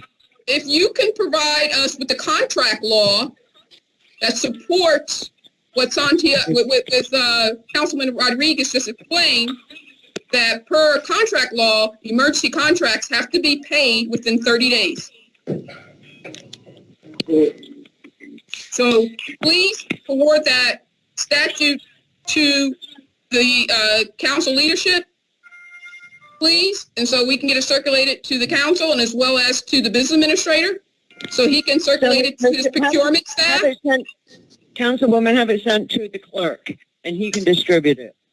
Yes. Sure, we can do that. Because we follow the law in the city of Trenton. So May 28th is beyond that, and that's what you should be. That's what you should be telling all entities that do business in the city of Trenton. That overnight amounts, you're getting charged premium, and both of them are out of compliance with the law, state statute.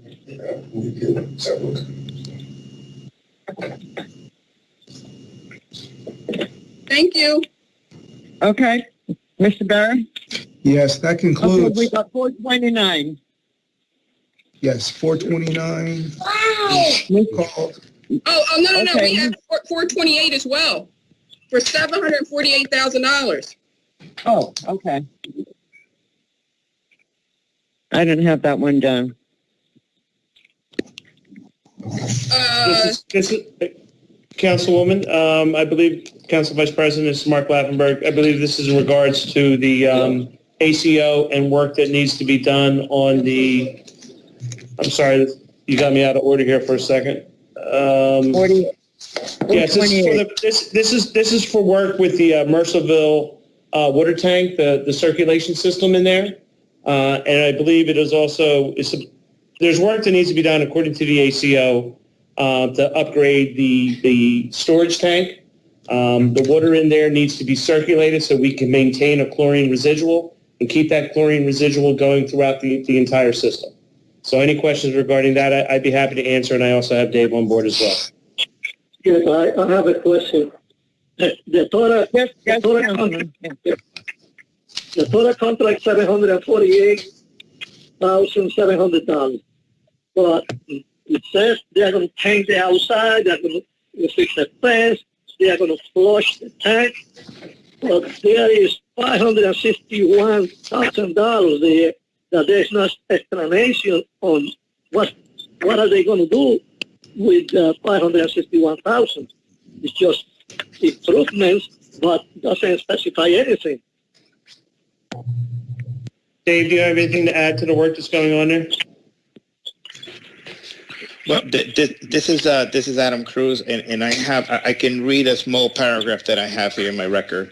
It says the bid is to hire a contractor to construct a recirculation and mixing system at Trenton Waterworks 1 million gallon Mercerville water storage tank.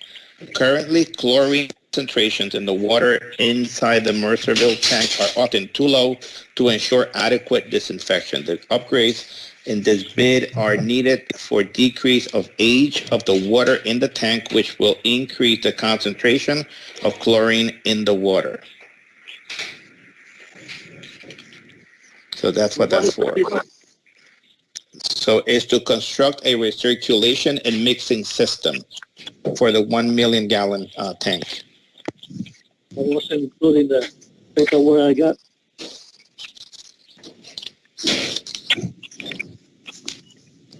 Yeah, it looks like two.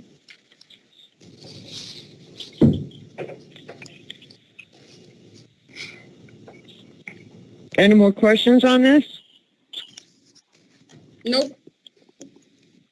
Okay. 249. Mr. Rodriguez, you have some questions on 249? 429, I'm sorry. 429. Yeah. Yes, I have questions on it because first I'd like to ask somebody, Mr. Cruz, this contract, I went through most of this last contract, and I found that they were supposed to be getting us money for grants, millions of dollars in grants, but I don't see where that money went. Also, they also included education and stuff, but that's most of the stuff that is in this contract is done. We have engineers there. We have Mr. Smith, Dave Smith now. They should be Ms. Christine Epstein. They should get together and try to take care of most of this stuff in-house rather than having this. This is an excellent company, I have no doubts, very impressive, but we gave them $2 million with this change order first, then 1.6 some. So with almost $4 million, we could have installed a few of those lead service lines.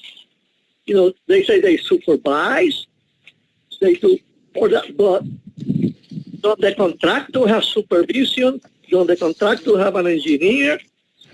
That I believe we are duplicating services here.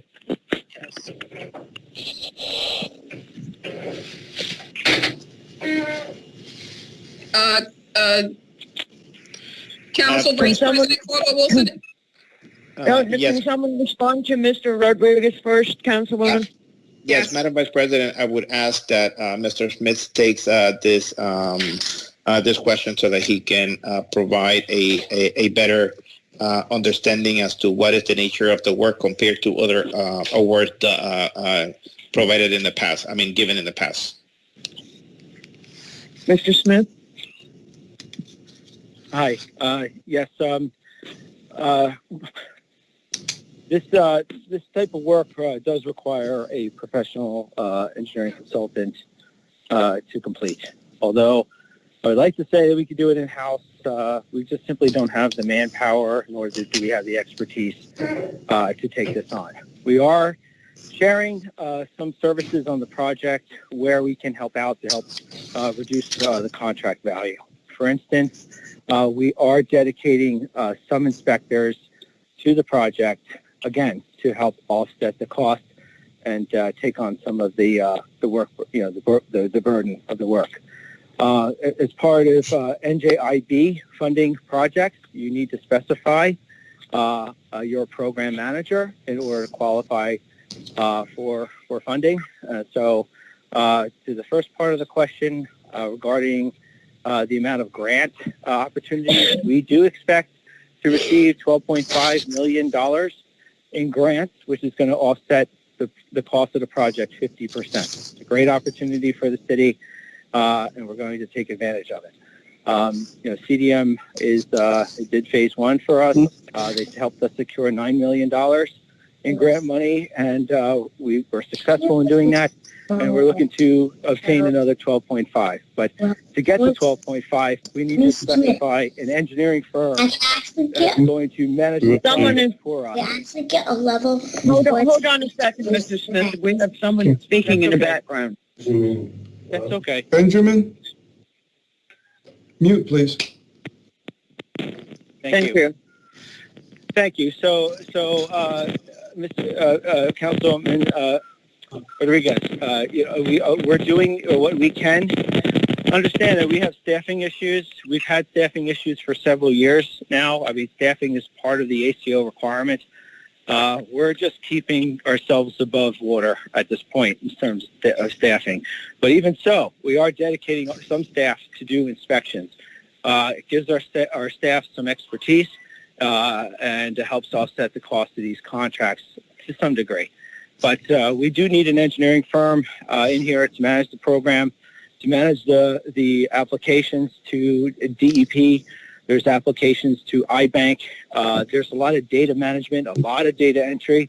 Data's coming in by the boatload, and we need someone who has expertise in managing these contracts to help us out. Give a case in point, Newark, New Jersey. CDM Smith is the firm of choice to manage their lead program, and that contract was valued at $8.4 million to do the first, I think it's like 5 or 6 phases of the program. So I think we're getting a pretty competitive cost here. This program is front and center when it comes to the DEP lawsuit. They really, in conversations with the Deputy Attorney General, they're most concerned with the success of our lead program. So we really need to move forward with contracts in an expedited fashion to keep DEP at bay. And I think CDM Smith, not only did they give us the most responsible qualified bid, but they're going to help expedite the project for us, keep the project on schedule, and keep DEP at bay. There's a little bit of feedback here. Someone needs to mute themselves. Mr. Smith, hold on. John There's a Hoffman. lot of talking. Mr. Hoffman, please mute. Thank you. So I just wanted to stress the importance. I just want to stress the importance, for the city to make lead on the forefront. In terms of our progress as a water utility, we need to address the lead. DEP is again, they put this front and center as part of the lawsuit, and I think I did not review the bids personally. Others in our organization did. I think from what I'm hearing, the feedback is CDM's doing a good job in phase one. We did get hit with the pandemic, which delayed the project a little bit, but things are moving very quickly. We're doing about 300 services a month, and we're looking to ramp that up even further in the coming months. So I think the future is bright with the lead program. I think we get the corrosion control systems in place. I think we're going to have a really robust system, and we're going to address these issues that we have with DEP in the very near future. Okay, Mr. Smith, I have a question first. Excuse me, Councilwoman, I just have to ask this question. You're talking about you don't have enough staffing, and yet the mayor brags about us bringing the staffing up to 98%. So what am I missing here? Well, I mean, to handle a program of this size, utilities aren't built to run lead programs. You look at Newark has been one of the biggest municipal-owned systems in the state of New Jersey. They're shopping out, their lead program. Because it doesn't make sense to staff the lead program because it comes and goes, right? I'm not going to hire staff and then let them go in a few years, So, it's not only that we don't have the quantity of staff, we don't have the expertise to handle the projects.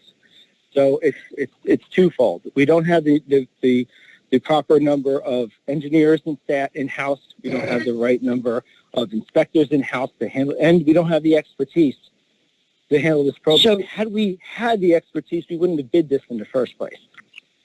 So let me ask you this. So, God. First of all, you said you were not part of the reviewing of this. Do you normally review RFPs? Contract? It depends. Not sometimes. Typically not. Typically, I rely on our unit managers to provide a review of the work. If they ask me, I haven't reviewed an RFP or a bid in quite some time. So I just wanted to just put it on record. I just want to make sure that you are not related to anybody with this company. In emphatic, no. I don't have any relationships to CDM Smith. I don't have any family members that work there. It was a brief stint that I was there for a few years, and I've moved on, and I know none of my family members work for that company. I can go on record saying that unequivocally. Thank you. But you worked for them for a couple of years. I did for a couple of years. Yes, I've been in the business for 20 years. I worked with them for a couple of years. Okay, Councilwoman, I apologize. You have the floor. No, very well. My question is very quick. I concur with everything that Santiago Rodriguez said, so I don't want to be redundant and have to restate. But I will add to his comments is that back in March 19, 2020, the council passed a $25 million bond, Ordinance 20-27. Okay, that was part of the $108,333,000 tranche that the mayor introduced, but of that, 83 still remains outstanding, but the 25 million was passed to support the delivery and execution of the lead service line replacement program. So I don't understand.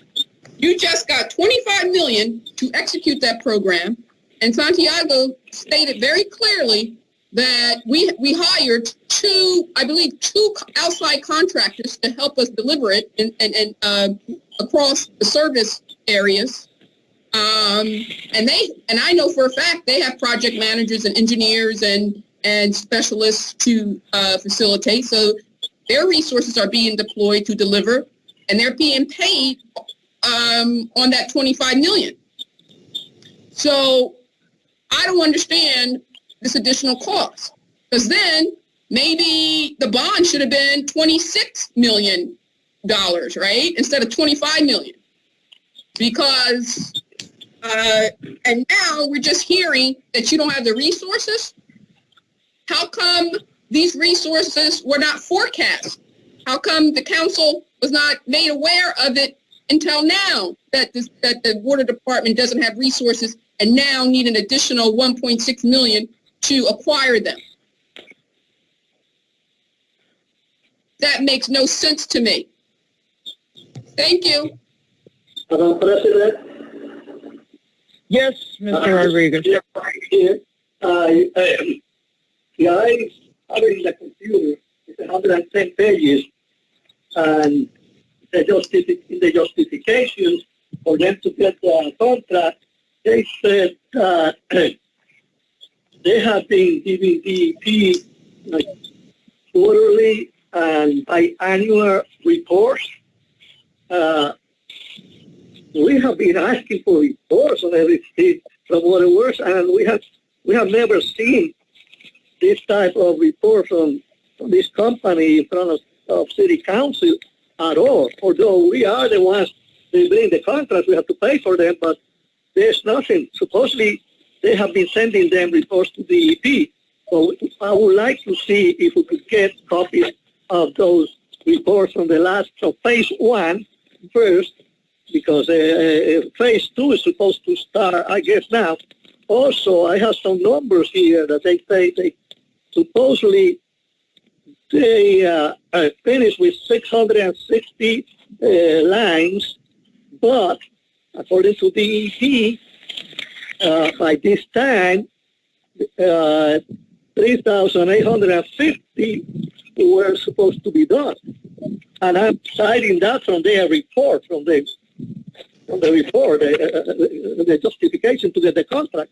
So I don't see that a great job has been done in replacing those lines.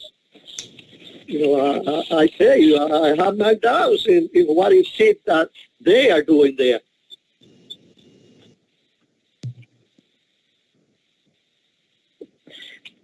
Someone wants to respond to Mr. Rodriguez? Yes, I think we're confusing a couple things here. Can you hear me? Can you hear me? Yes, I can. Okay. Yeah. All right. So the city, as in many utilities across the state of New Jersey, I'm really not aware of a utility in the state of New Jersey that's managing any lead program in-house entirely. Okay. So that would be a first. Typically, utilities do rely on consultants to manage these projects. That's an industry standard. Okay. We are moving to phase 2 of our lead program. Phase 1 was valued at $15 million. Phase 2 is valued at $25 million. The bonds were approved for phase 2 at $25 million. This contract, this resolution, is to hire a consulting firm to help us manage that $25 million bond. And the cost of that $25 million bond, this is one of the expenses that's factored into that $25 million cost. So they're going to help us secure the funding. They're going to help us secure the grant, and they're going to inspect the project. They're going to manage the data, and they're going to make sure that the contractors are held accountable because every time you take away your eyes from a contractor, they're going to try to cut corners.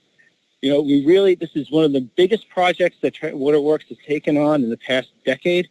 And we need experts on the job that know how to do these types of projects so that we can ensure that the project is completed successfully.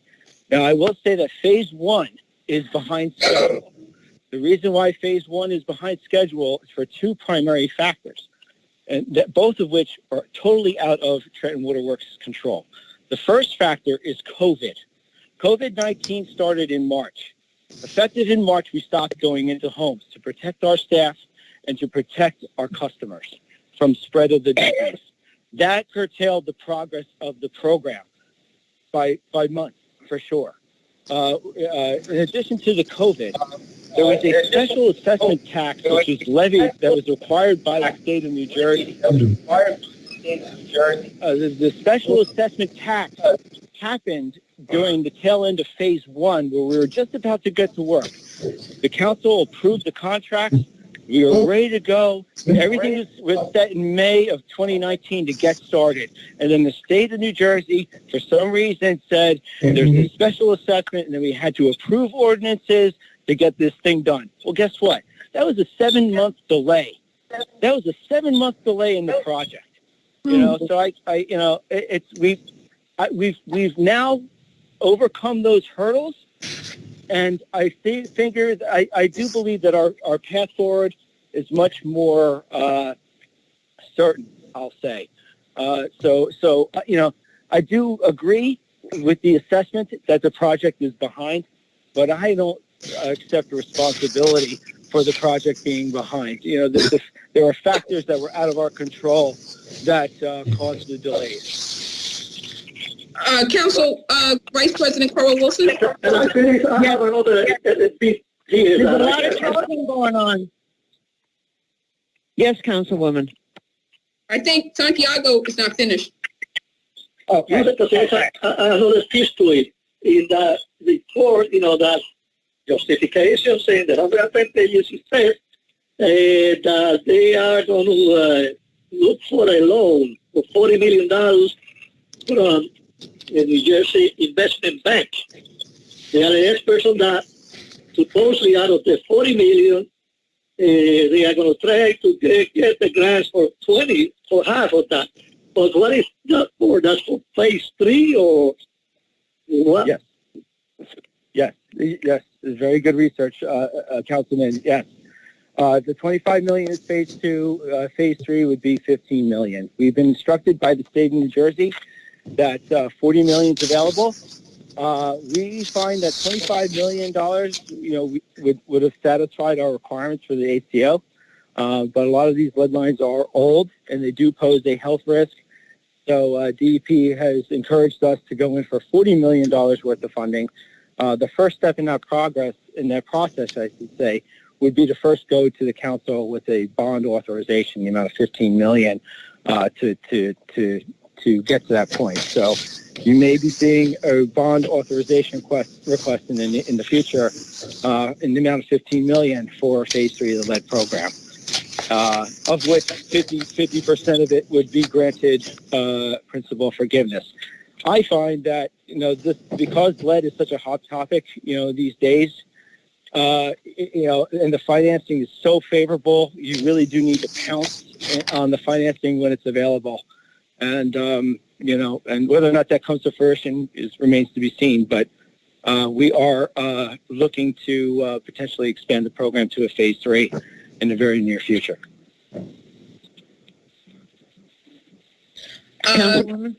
Yes, I just want to again, the comments between Council Vice President Caldwell Wilson and Councilman Rodriguez, I concur with them all. I don't want to be repetitive, but I was, I don't understand when you say current day, you don't have the resources, because this is the first time I'm hearing that when all lights, all indicators say that Trenton Waterworks, from the mayor, the conversation has been that you have all the resources. And I'm just surprised to hear this evening. And then secondly, I just want to say that I'm surprised to hear from Acting Director Smith that he doesn't feel that he's responsible for the project management missing targets and deliverables and milestones. You've been an employee at Trenton Waterworks, and you're one of our managers, one of the executives. You guys been planning this for over a year, and if your plans are that off the mark, then I don't understand what you're doing over there. I don't understand what your job is, because your job is to make certain that all the projects are sufficiently resourced, right? Human resources and funded. So right now, your numbers, your scope creeping every month. Every time we meet, your scope creep, and you need more money, more resources. You can't deliver anything. Where's this project plan? You go to the DEP, they have the same issue with you. You say you haven't taken adequate time to really inventory how many lead lines are needing remediation.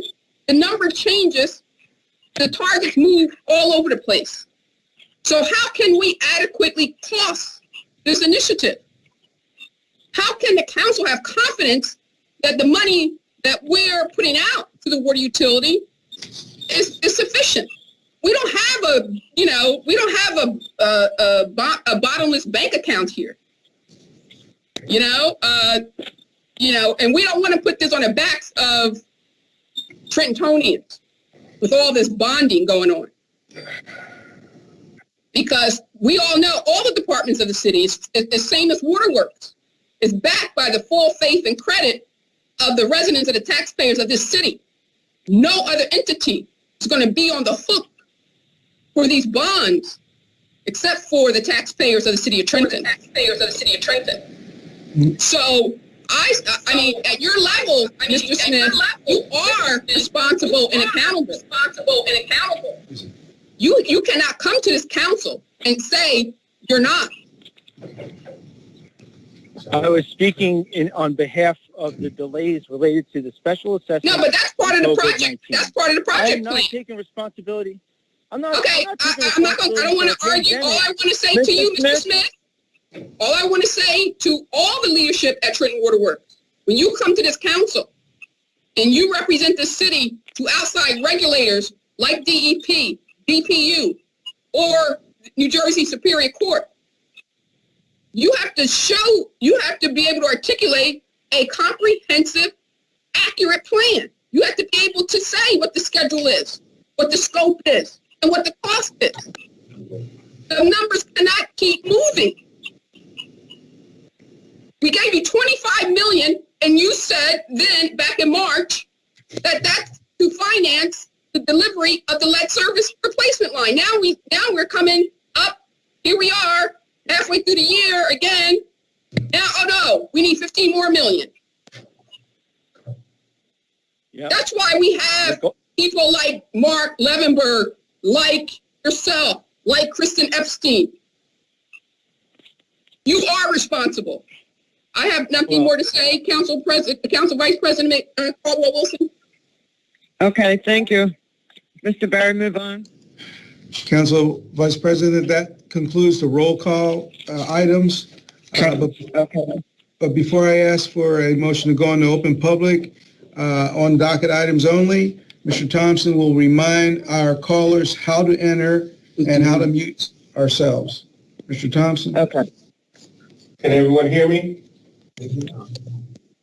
Yes. Okay, just a reminder, this meeting is being recorded. For those of you who would like to participate and who have logged in using the application, Teams application, we'd ask that you would raise your hand by using the hand icon so that you may be called on, unmute yourself, and you may begin speaking. After you have concluded what you're saying, we'd ask that you would lower your hand by pressing the hand icon and to mute yourself to prevent background noise. Those who would like to speak that are using the dial-in, you have to use *6 to unmute yourself, begin speaking, and we will call out the last 4 digits of your telephone number so that you may be recognized. After you have concluded talking, we'd ask that you would press *6 to mute yourselves again to prevent background noise. We'd ask that you would be respectful of time and cordial. Thank you. Thank you. May I have a motion to open public? So moved. Moved by Vice President. Can I have a second? Second. Second by Mr. Harrison. Mr. Blakely? Yes. Mr. Harrison? Yes. Mr. Michelle? Yes. Mr. Rodriguez? Yes. Ms. Vaughn? Yes. Council Vice President? Yes. Okay. You will have, please state your name and address for the record. You have up to 10 minutes to speak. Who you got? Pearline Waters, 59 Carroll Avenue. Can you hear me? Yes. Yes, I'm in Waters. Good evening, everyone. How are you? First, I'd like to say we, the poor in Trenton, will always be with you in the city of Trenton. Second, I'd like to respond to the roll call resolution 20-412. I'd like to say to you, Councilwoman Vaughn, to your point, that yes, it is difficult and problematic for us to keep this property clean of pedestrian waste and garbage.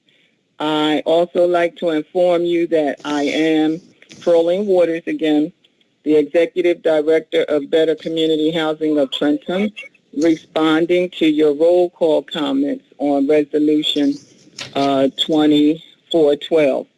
I ask that you please be patient with me.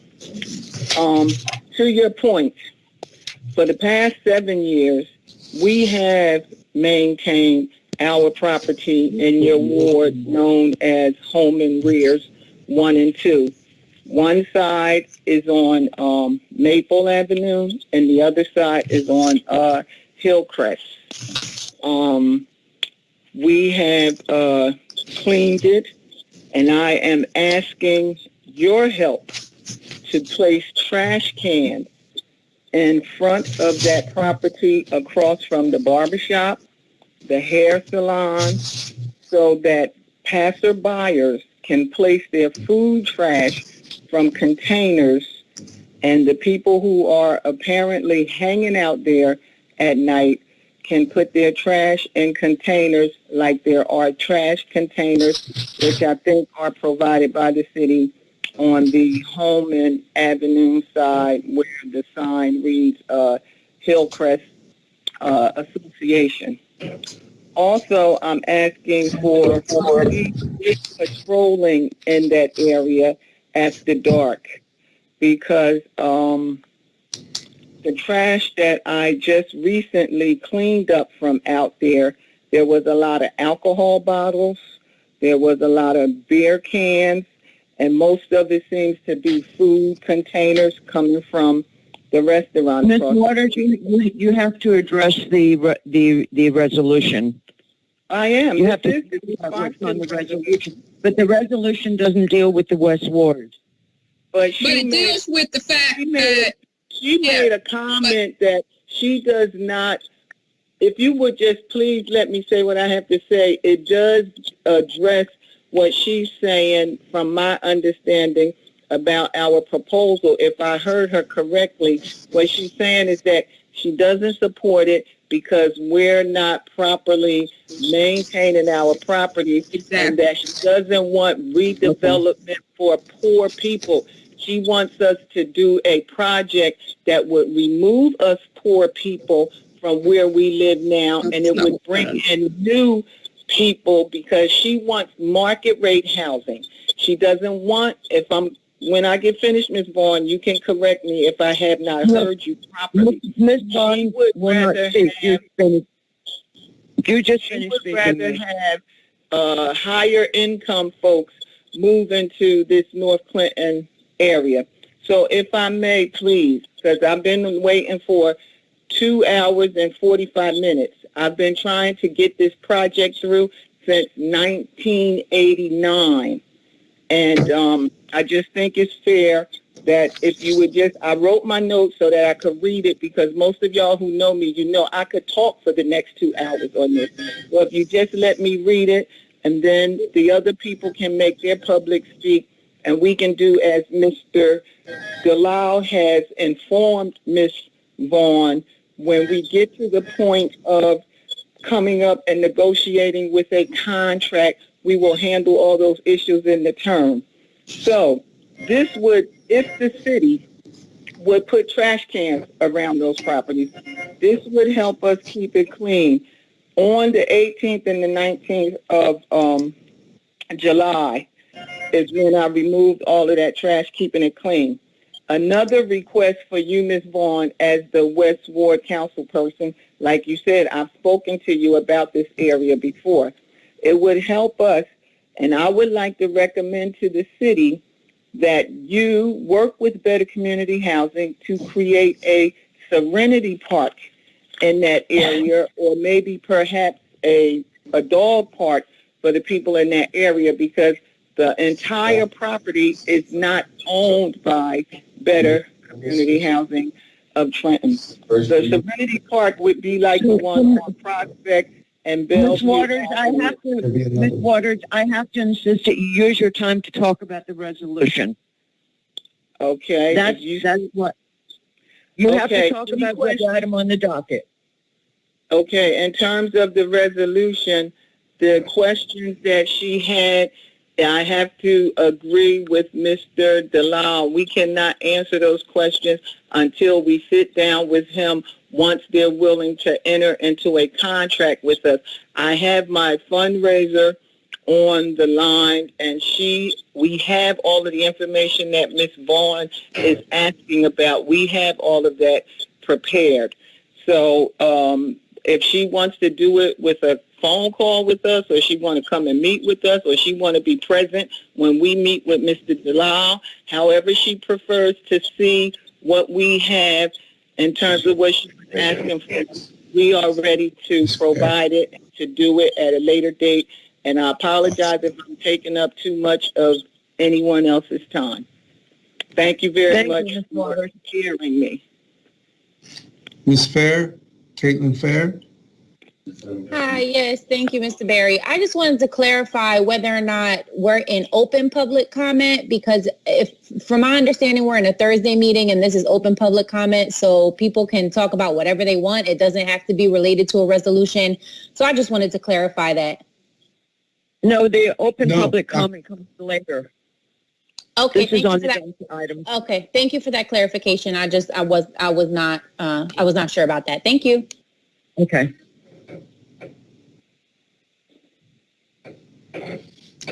Ms. Robin Patterson? Hi all, I hope all is well this evening. My name is Robin Patterson. I'm a real estate agent with Keller Williams, as well as in the entertainment industry as well.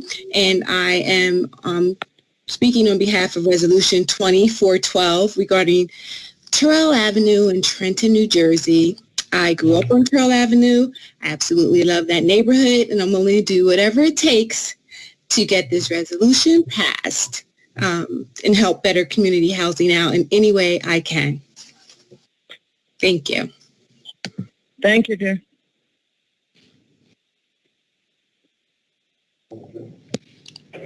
Anyone else? Yes, I don't have a hand icon. Can you hear me? This is Hello, Corey. can you hear me? Hello, can you hear me? Hello? 8318. 8318. Yes, go ahead. Can you hear me? Yes. Yes. Oh, yes. I'm Vanessa Bennett Murphy from Tyrell Avenue, 38 Tyrell Avenue. I just wanted to say about the new development for the Tyrell Avenue. We're looking forward to the new project with the skating ring going up, and we also looking forward to the new affordable homes that they're going to build. And so you said it's not an open topic where I can talk about the city houses that need to be torn down. Can I discuss that now? Can I discuss that now? You have to talk about what's on the resolution. Okay. Well, that's all I have. We're just looking forward to the new development of the Tyrell Avenue with the skating board ring and the new. You can talk at the open public session about the other issues. Yes. When would that be? That's after we take care of business. Okay, thank you. I'll stay on the line. I've been here since 5:05. 5:25. I'm gonna stay on the line. Thank you. Mr. Ingram? Mr. Ingram? Mr. Ingram? Yes, I hear you. Okay. Okay, I'm sorry. I don't have a hand icon, but I apologize for that. And I say good evening to everyone in this long Zoom video chat. All right, I live 204 Hillcrest Avenue, and I have some complaints about my neighbors. One house, I have squatters. It's 232 Okay, Hillcrest. Mr. Excuse me, you have. This is about the docket items only. If you want to make comments other than what's on the docket, that comes at the second public comment session. Thank you. I will definitely wait. Thank you. Okay, thank you. Hello, can you hear me? Yes. Hi, this is Linda from Better Community Housing of Trenton. I'm the on the advisory board, and I write the grants. And I wanted to thank the council for considering our request on Tyrell Avenue 2412. Just wanted to mention that we have rehabbed and built 170 new houses, either or, one or the other, over the last 20 years or more. And in Wilbur and East Trenton, and our property on Holman Avenue is in another area, and as my understanding goes, the people there did not want us to build any low-income housing there. So we've been concentrating on Wilbur and East Trenton, and our project is, I think, a win-win for the city because it addresses the blight. About 35% of the properties on that street are abandoned. And it'll bring tax revenue. It's also going to be a way for people who come to the new park to enter the park and be greeted by a nice, attractive area where people can feel at home and comfortable. So I thank you for your interest and hope you will vote for our project. Thank you. Thank you. Ms. Fair? Yes, I just wanted to come back on and advocate on behalf of Better Community Housing. Ms. Waters and Linda do an excellent job, and quite frankly, no one else at this moment is interested in redeveloping in that area. And they do have an extremely long history in the community of rehabbing and developing homes to increase home ownership for the lower income community. And I think are a true asset and have been long-term partners in the city and have been excellent stewards of the limited resources that they have received. And so I think we would be remiss to block them from advancing with this project that I know for a fact through conversations with Ms. Waters and Linda that they have been working very hard on and been committed to for a very long time. So I'm hoping that council will do the right thing and back Better Community Housing for this project. That's all. Thank you.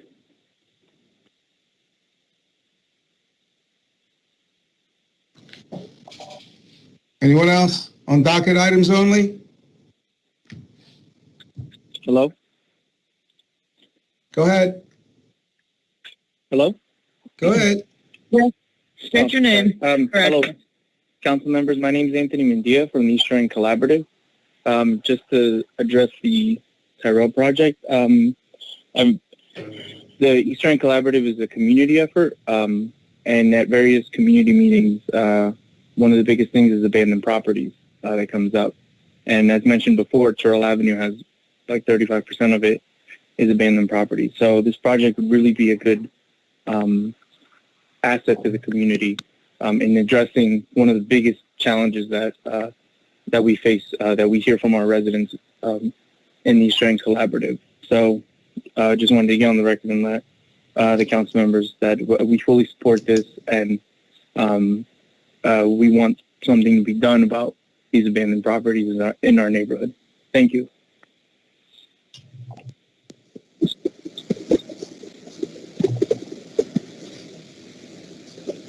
Is there anyone else?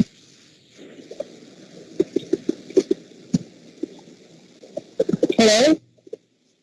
Go ahead, state your name, please. Hi, my name is Yana Dikajieva, and I also want to add my support to the record for Better Community Housing's project.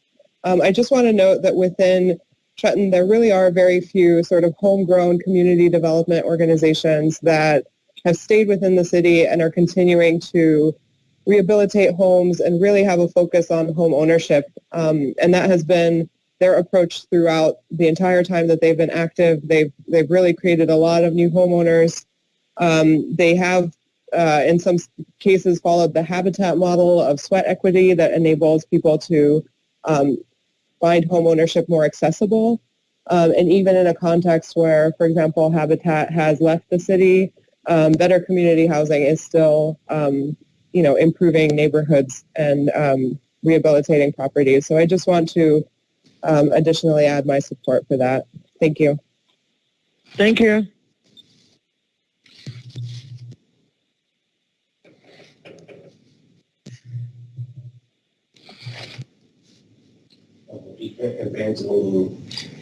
Evangeline?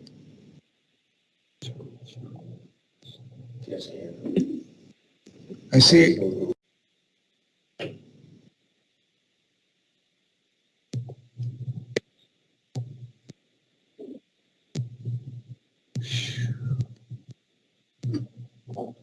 Okay, I don't see any other hands. Council, can I have a motion to close? So moved. Second. Second. Mr. Blakely? Yes. Mr. Harrison? Yes. Mr. Michaud? Yes. Mr. Rodriguez? Yes. Ms. Vaughn? Yes. Vice President Caldwell Wilson? Yes. Okay. We will now go into roll call resolutions, starting with 2384, resolution rejecting bids received to provide COVID-19 testing services for the City of Trenton residents, bid 2020-42.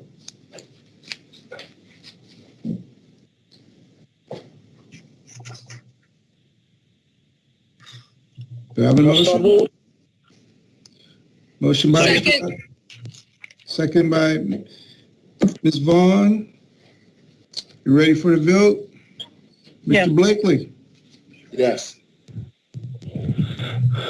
Mr. Harrison, Yes.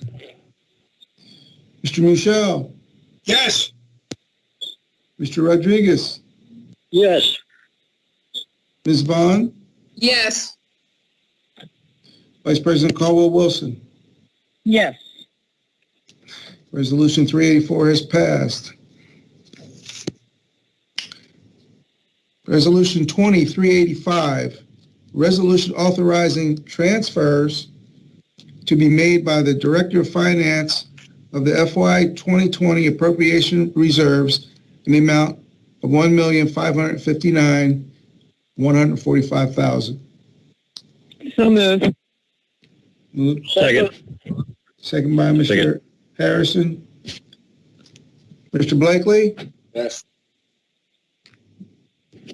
Mr. Harrison. Yes.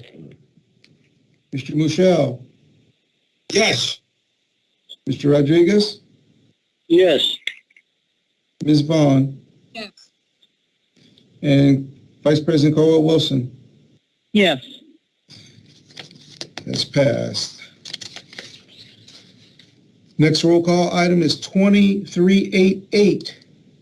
Resolution awarding a contract through a fair and open process in accordance with NJSA 19-20-4 ETSEQ to Tromboli and Pronowski LLC, 268 South Street, Morristown, New Jersey, for a period of 1 year from July 1, 2020 to June 30th, 2021, in an amount not to exceed $175,000, was RFP 2020-21. So So moved. moved. Second. Moved by Mr. Rodriguez, second by Ms. Vaughn. Mr. Blakely, Yes. Mr. Harrison, Yes. Mr. Michelle, No. Mr. Rodriguez, No. Ms. Vaughn, No. Vice President Wilson. No. Did not pass. 2388 did not pass.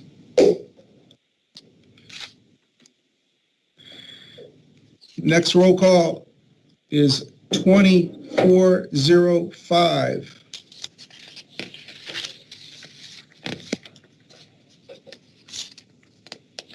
So moved. Second. Second. Moved by Mr. Blakely. And second by, I'm sorry, I didn't hear it. It was me, Councilwoman Caldwell Wilson. Okay, second. Mr. Blakely, Yes. Mr. Harrison, Yes. Mr. Michelle, Yes. Mr. Rodriguez, Yes. Ms. Vaughn, Yes. Vice President Wilson. Yes. 405 is passed. Roll call for 2407. And that is resolution adopting a preliminary tax levy for fiscal year 2021 to generate 2020 third and fourth quarter taxes. So moved. So moved. Moved by Mr. Blakely, seconded by Ms. Caldwell Wilson. Mr. Blakely, Yes. Mr. Harrison, Yes. Mr. Michelle, Yes. Mr. Rodriguez, Yes. Ms. Vaughn. I'm sorry, which one is this one? This is 2407. Oh, yes, yes. Mrs. Caldwell Wilson, Yes. 407 is passed. The next one for Roll call is 2409, and it is resolution authorizing directing foreclosure of certain tax sale certificates pursuant to the NREM Tax Foreclosure Act. So moved. Move. Second. Second by Mr. Harrison. Mr. Blakely. Yes. Mr. Harrison. Yes. Mr. Michelle. Yes. Mr. Rodriguez. Yes. Ms. Vaughn. Yes. And Vice President Wilson. Yes. Okay, 409 is passed.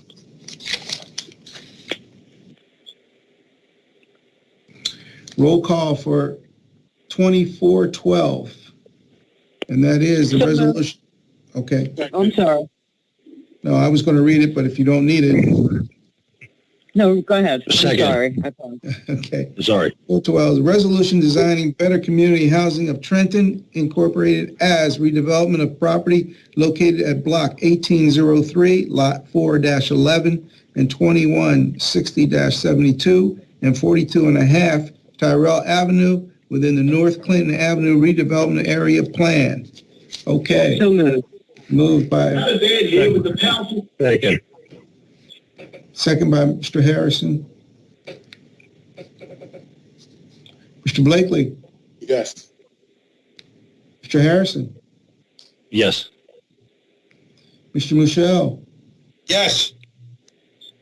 Mr. Rodriguez. Yes. Ms. Vaughn. No. Ms. Caldwell Wilson. Yes. 412 is passed. Roll call for 2415, the resolution authorizing application and acceptance of a New Jersey Department of Environmental Protection grant to conduct partial tree inventory. So moved. So moved. Second. President. Second by Mr. Harrison. Mr. Blakely.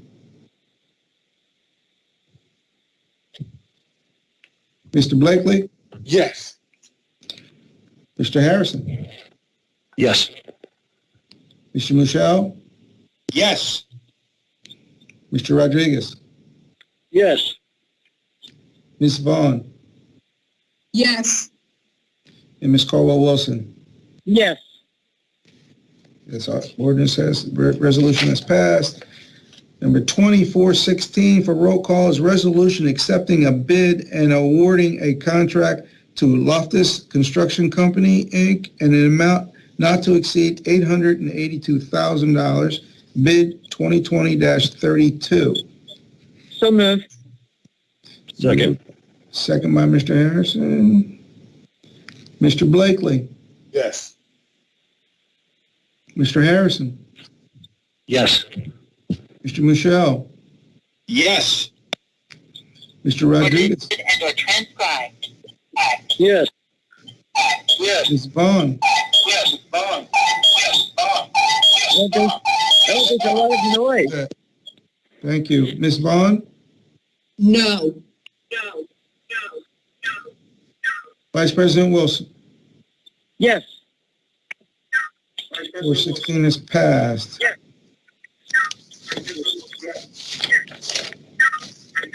There's a neck there. You got that echo? Okay.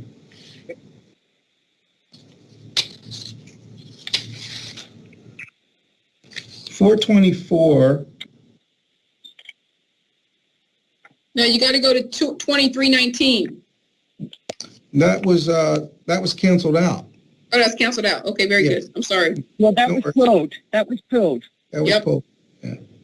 Okay, so we're down at the roll call 20-424, and it is resolution authorizing a contract with Ducon, Inc., Post Office Box 439, Basking Ridge, New Jersey, for emergency work performed for the city of Trenton, Trenton Waterworks, in the amount of $179,399. So moved. Second. Second by Ms. Vaughn. Mr. Blakely, Yes. Mr. Harrison, Yes.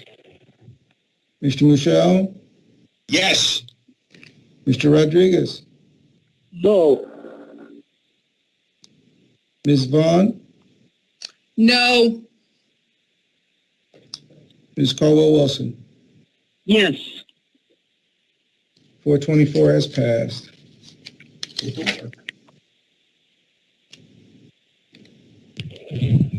Roll call for 2426. 2426. So move. Council Vice President? Council Vice President? Yes. Were we supposed to roll call 2422? No. 24 to she told that. She didn't want to roll call it. Oh, She's okay with what? Okay, thank you. Yes. Okay. Oh, okay. Yep. All right, thank you. Okay, that was first by Ms. Caldwell-Wilson. Who seconded it? I did second. Ms. Vaughn, okay.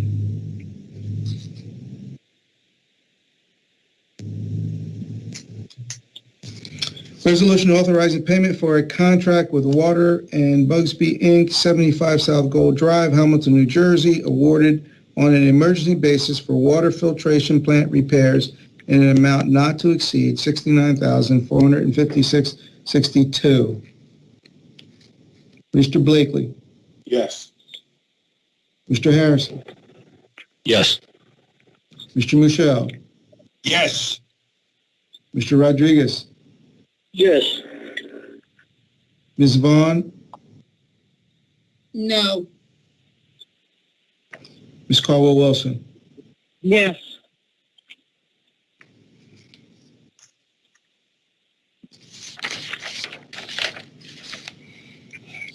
Roll call for 2248. I'm sorry, 2428. So moved. Moved by Second. Mr. Blakely, second by Ms. Wilson. Mr. Blakely. Yes. Mr. Harrison. Yes. Mr. Michelle. Yes. Mr. Rodriguez. No. Ms. Vaughn. No. Ms. Caldwell-Wilson. Yes. 428 has passed. 429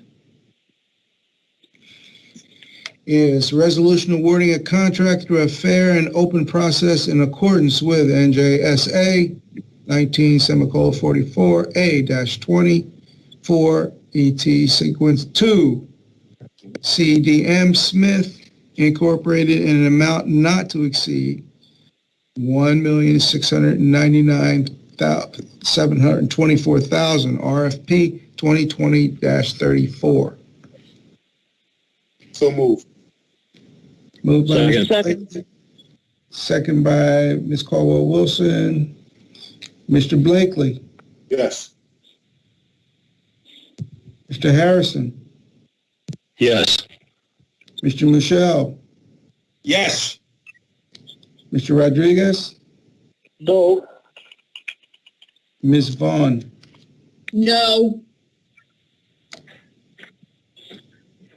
Ms. Caldwell-Wilson. Holding my nose on this one, yes. Okay, it has passed. At this time, I would like to ask for the consent agenda, a motion. Do you have the numbers for the consent agenda? Yeah, you ready for the numbers? Yes. Okay. 2403, 2404, 2406, 2413, 2414, 2416, 20-17, 20-418, 20-419, 20-420, 20-421, 20-423, 20-425, and 20-427. So moved. Second. Second by Mr. Harrison. Mr. Blakely, Yes. Mr. Harrison, Yes. Mr. Michelle, Yes. Mr. Rodriguez, Yes. Ms. Vaughn, Yes. Ms. Caldwell-Wilson. Yes. Okay. Moving on to our ordinances for first reading only will be 20. Oops.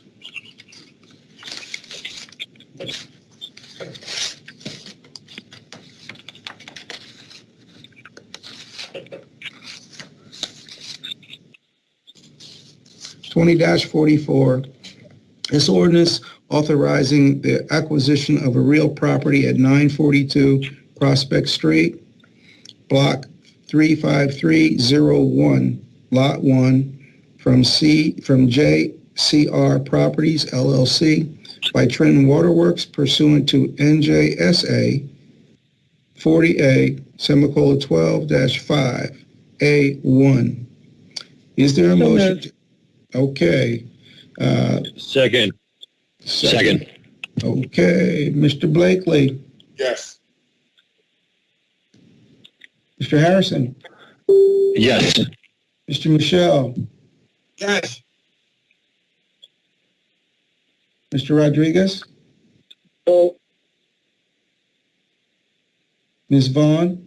No. And Ms. Wilson. Yes.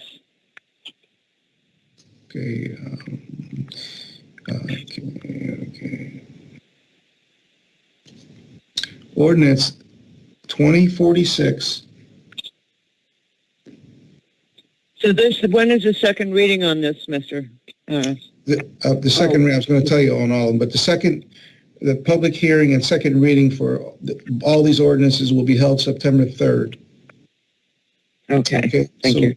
No worries. 20-46 is the ordinance authorizing the sale of city-owned property identified on the city tax map as 101 and 103 New York Avenue, Block 9202, Lot S1 and 17 respectively, pursuant to NJSA 40A:12-13 to Terrace Cycle Inc. for the sum of $2,000.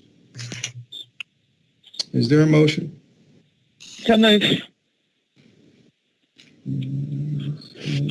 Second. Second by Mr. Harrison. Mr. Blakely? Yes. Mr. Harrison? Yes. Mr. Michelle? Yes. Mr. Rodriguez? Yes. Ms. Vaughn? Yes. Ms. Caldwell? Yes. 20-47, Adopt a Lot Program, ordinance amending Chapter 54, City-Owned Property of the Code of the City of Trenton to create an Adopt a Lot program. So moved. Moved by, second by Mr. Rodriguez. Mr. Blakely? Yes. Mr. Harrison? Yes. Mr. Michelle? Yes. Mr. Rodriguez? Yes. Ms. Vaughn? Yes. And Vice President Wilson? Yes. Okay. As I said before, public hearing and second reading for all ordinances to be held on September the 3rd, 2020. Okay, Mr. Thompson, you want to make your announcement before we go into public comments? Again, please be reminded that this meeting is being recorded.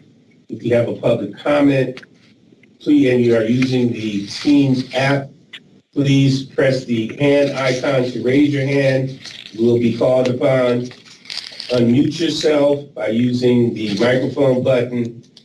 Make your comment, and once you have concluded your comment, please mute yourself again by pressing the microphone button and lowering your hand using the hand icon. If you're dialing in, we'd ask that you would use *6 to unmute yourself. Begin speaking, you will be acknowledged, and after you have spoken, please use the *6 to mute yourself. And please be reminded of your time and be cordial one to another. Thank you. Thank you. Can I have a motion to go into public? So moved. Second. Mr. Blakely? Yes. Mr. Harrison? Yes. Mr. Michelle? Yes. Mr. Rodriguez? Yes. Ms. Vaughn? Yes. Ms. Caldwell-Wilson? Yes. Okay, don't forget, please state your name and address for the record. You have up to 10 minutes to speak.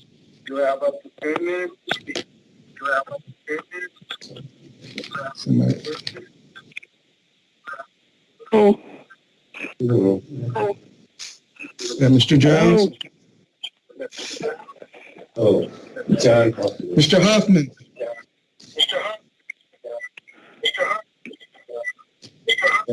Turn down the speaker. Turn down your speaker, Mr. Hoffman, please.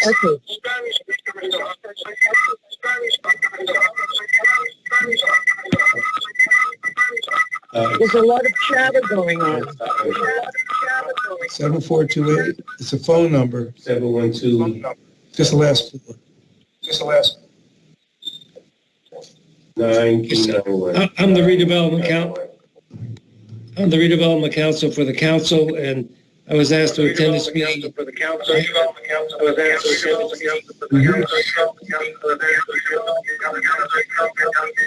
just wanted to know whether there were. I can't understand it. Just a minute, hold on, please. He's got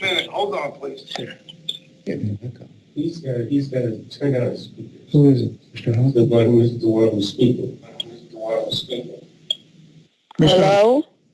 Mr. Hoffman, can you turn down your speaker, please? We're getting feedback. I don't have them up. Is that better? Yeah. Yes. I was asked to attend the meeting. I understand the matter that the council may have been concerned with was deferred. Did the council have any questions they wanted to ask me in public? Yeah. This is Council President. Yes. I think I'm getting an echo here, though.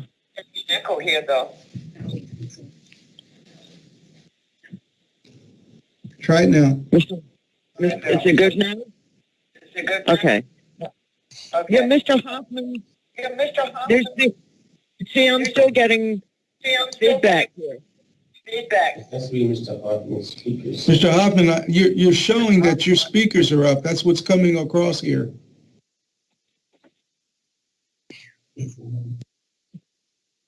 Can I try again? Yes. Is that better? Yes. Okay. Mr. Hoffman, this is Council Vice President Marge Caldwell-Wilson.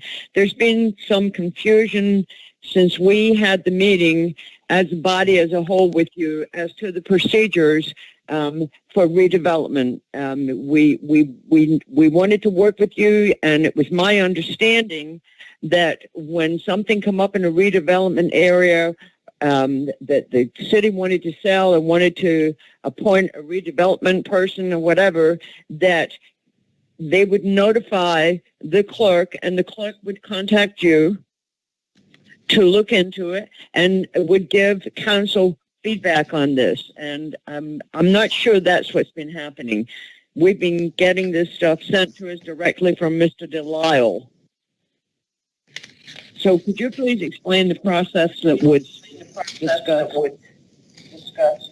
Well, I'm going to agree with any process you want. Mr. Delisle sent me information and said he was going to present this to the council.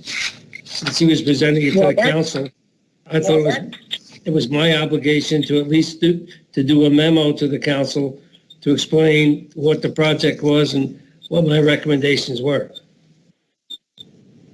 Well, we've tried to explain to Mr. Delisle that I'm still getting feedback. Ask Mr. Hoffman to mute himself. Hey, Mr. Hoffman, could you just mute yourself, please? After you talk? Okay, so there was a process put in place, Mr. Hoffman, that Mr. Delisle wouldn't go directly to you, that the clerk would be notified and the clerk would contact you regarding this project and would send all the information to you. And this is, Mr. Delisle made up his own rules. I'm sorry, Mr. Delisle, but you made up your own rules. So perhaps we need to have a discussion. I was hoping Council President would be on the call tonight so that we can understand this process that was agreed to. Because Council was the one that wanted you hired to work with us. And we didn't want to get the information at the end of the run. We needed to see the process, and you would look at it and make your recommendations, but we would also have access to what was going on with the development because we are the redevelopment authority. And we've never been called or brought together as a body to discuss any of this. You can unmute yourself. Yes, okay. I have never gotten anything from the clerk. And since I was advised this was going to council, I wanted to give council my input. Mr. Delisle was supposed to notify the clerk, and then the clerk would get in touch with you. So Mr. Delisle is not following the process. All right, well, from now on, unless I get something from the clerk, I will do nothing on it. Okay, so do any of my colleagues have any comments?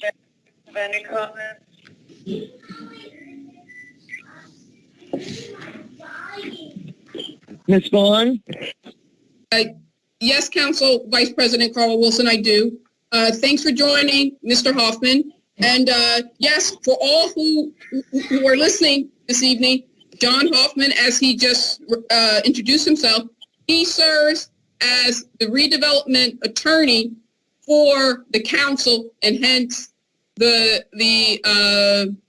residents and the taxpayers of the city of Trenton for all our public property that's publicly owned property that's deemed redevelopment property, which is prime real estate of any municipality. And since it's prime real estate and it's tied into our economic development and our fiscal health, we want to make sure that all parties are informed of what's happening with that property. Most importantly, the residents who own the property. So what's been happening is, unfortunately, I would just say, I don't want to point any fingers, but it doesn't appear that all the entities, including the public, is being adequately and in a timely manner informed of these redevelopment initiatives that's taking place in areas that have been identified by the state and our government as redevelopment property. We have to unload that property, sell it, develop it, or whatever, in the most prudent manner and with tight regulations and process. And Mr. Hoffman was hired to help us do that. So there are steps that must be taken. There are meetings that must be had. We are supposed to introduce such projects, redevelopment initiatives, and redevelopment zones to the public. We are supposed to inform you as to what's being done to the land, the look and feel of it, what type of revenues, how it's going to benefit the city, what taxes are going to be generated from it, if any. So we got to let you all know that, and we do that via the Housing Economic Development Director, along with Mr. Hoffman, and with all the city council members. So we just been a little out of step with that. So it doesn't matter how big or how small the redevelopment initiative is, we have to follow the same steps. So it has to come to the council. The council has to identify, and Mr. Hoffman, you can help me out because I'm not the expert here. That's why you're on the line. The administration, they're the executive branch. Mayor Gus York can attract and engage potential developers to come into the city, to invest in the city, And then once mayor and his director find a interested party who wants to take on a development initiative, that developer has to present a plan. And then Mr. Delisle and the mayor will then inform the clerk. Mr. Hoffman. The clerk's supposed to give that plan. Hold on, Councilwoman. Mr. Hoffman, mute, please. You can't mute him. Okay, thank you. So, let me just, the mayor and/or his director, in this case is Mr. Ben Delisle. He heads up our Department of Housing and Economic Development. They are supposed to introduce the potential developer and that plan to the council. They're supposed to first give it to the clerk. The clerk will give it to the council. We will sit down with our redevelopment attorney, who is Mr. Hoffman, and review the plan. We'll set meetings up with the developer. We'll have public hearings. We'll invite the public in to get an understanding and get your input. You may not want the development in your area, in your property, on your block, in your ward, or whatever. We need to let you know what's going on next door to you, down the street from you, around the corner. And this is the process that we're supposed to do it in. So, Mr. Hoffman, can you further, let me know if I said anything wrong here. No, you are the council is the redevelopment agency, and they have to approve the redeveloper and approve any redevelopment agreement. If the process is that the council would like is that the administration sends it to the clerk sends it to me, and then I will discuss it with the council. That's a matter that would follow. You don't have to have public hearings if you don't want, but if the council wants to have a public hearing or a public meeting, that's in their discretion. And then you would appoint the redeveloper, and then from that point on, there would be a redevelopment agreement, which Mr. Delisle would negotiate, and then I would review or may give comments on, and then I would then present that to the council for approval, and hopefully the redevelopment project would go forward and be successful for the town. That sounds good, Mr. Hoffman, because we've been skipping all those steps. And we've been getting the resolution. I will follow those steps from now on. I appreciate it. Thank you. Councilwoman Youthra?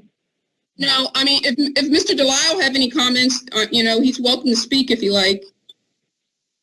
Well, that's not for you to say. Okay, I'm sorry. I'm correct. I'm sorry, Madam Vice President. Yeah, we've already had discussions with Mr. Delisle. I think Mr. Hoffman gets it, and he understands the process now. So I just think the clerk has to understand it. I'm sorry? James? The clerk will have to understand what he's supposed to do. Well, it'll be explained to the clerk, and we have a new clerk coming in, so we just want to make sure that we have all the steps in place. So when the new clerk comes in, he will know. Thank you. His name Chester James. Okay, thank you, Mr. Hoffman. Council President, Council Vice President. Yes, Council. Yeah, my question is, Mr. Hoffman, did you make a recommendation on a proposal? I'm sorry, who's the question from? Councilman Harrison. Right. I sent a memo. Right. I was sent information on a redevelopment project from Mr. Delisle, and I prepared a memo which I distributed to all the council members. It was sent to the Mr. clerk. Harris, we got Sent the to- memo at the same time as we got the resolution. Okay, We didn't get it ahead of time. I didn't realize that. All I knew is that I was asked to I gave a recommendation to the council. I didn't realize you didn't have the information before that. Yeah. Yep. Thank you for the information, Mr. Hoffman. Thank you. Anyone else? Mr. Chester had his hand up. Mr. who? Mr. Chester, James Chester? Yeah.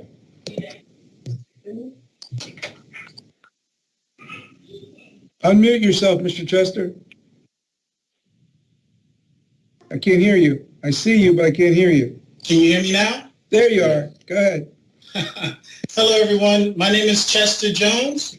I'm a homeowner at 905 Melrose Avenue in the city of Trenton.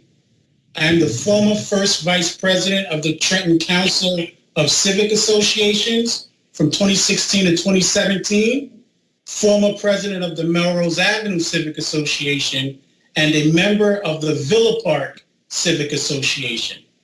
All of these roles led me to becoming a community activist and staunch supporter of change in the capital city.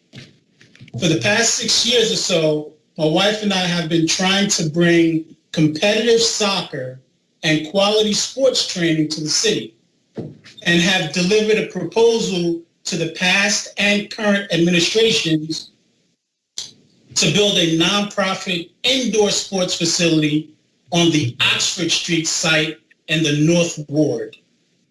We have made some progress with the Jackson administration, who provided us with the site plan for the city-owned Oxford Street site, but they were unable to commit any resources to help support our venture.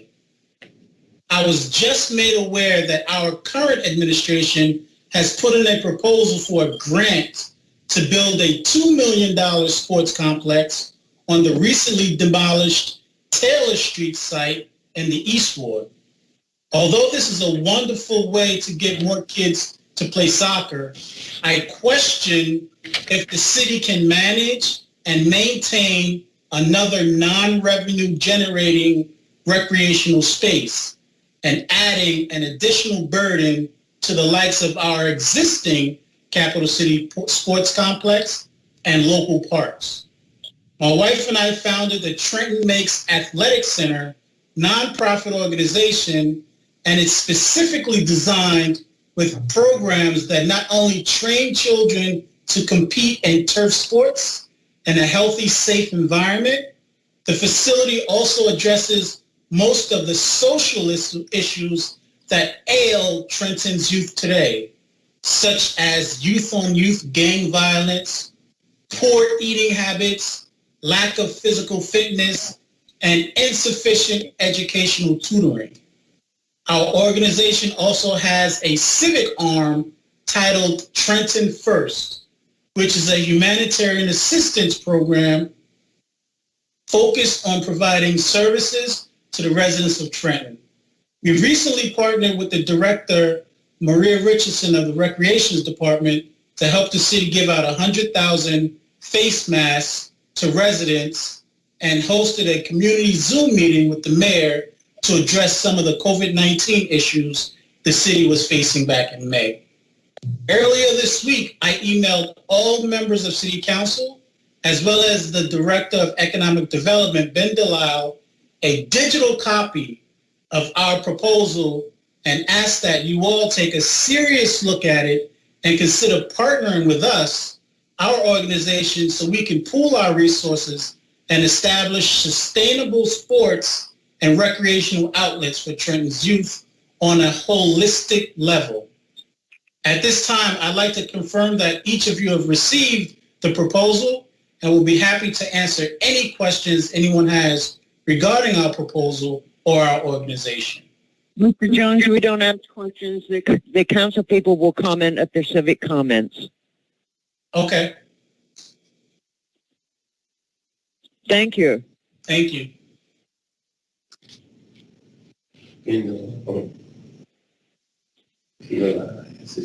Anyone else? Mr. Delisle has his hand up. Mr. Delisle, Yes. for civic comment?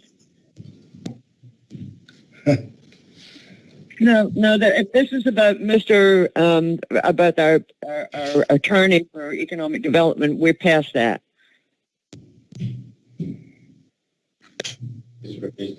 Okay. Anyone else?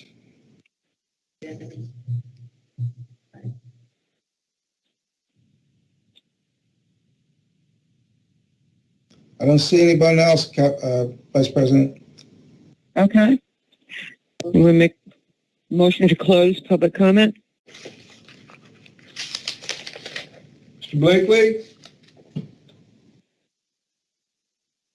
Mr. Harrison? Yes. Mr. Michelle? Yes. Yes. Mr. Rodriguez? Yes. Ms. Vaughn? Yes. Vice President? Yes. Okay. Civic comments. Civic comments. Mr. Blakely? Thank you, Vice President Caldwell Wilson.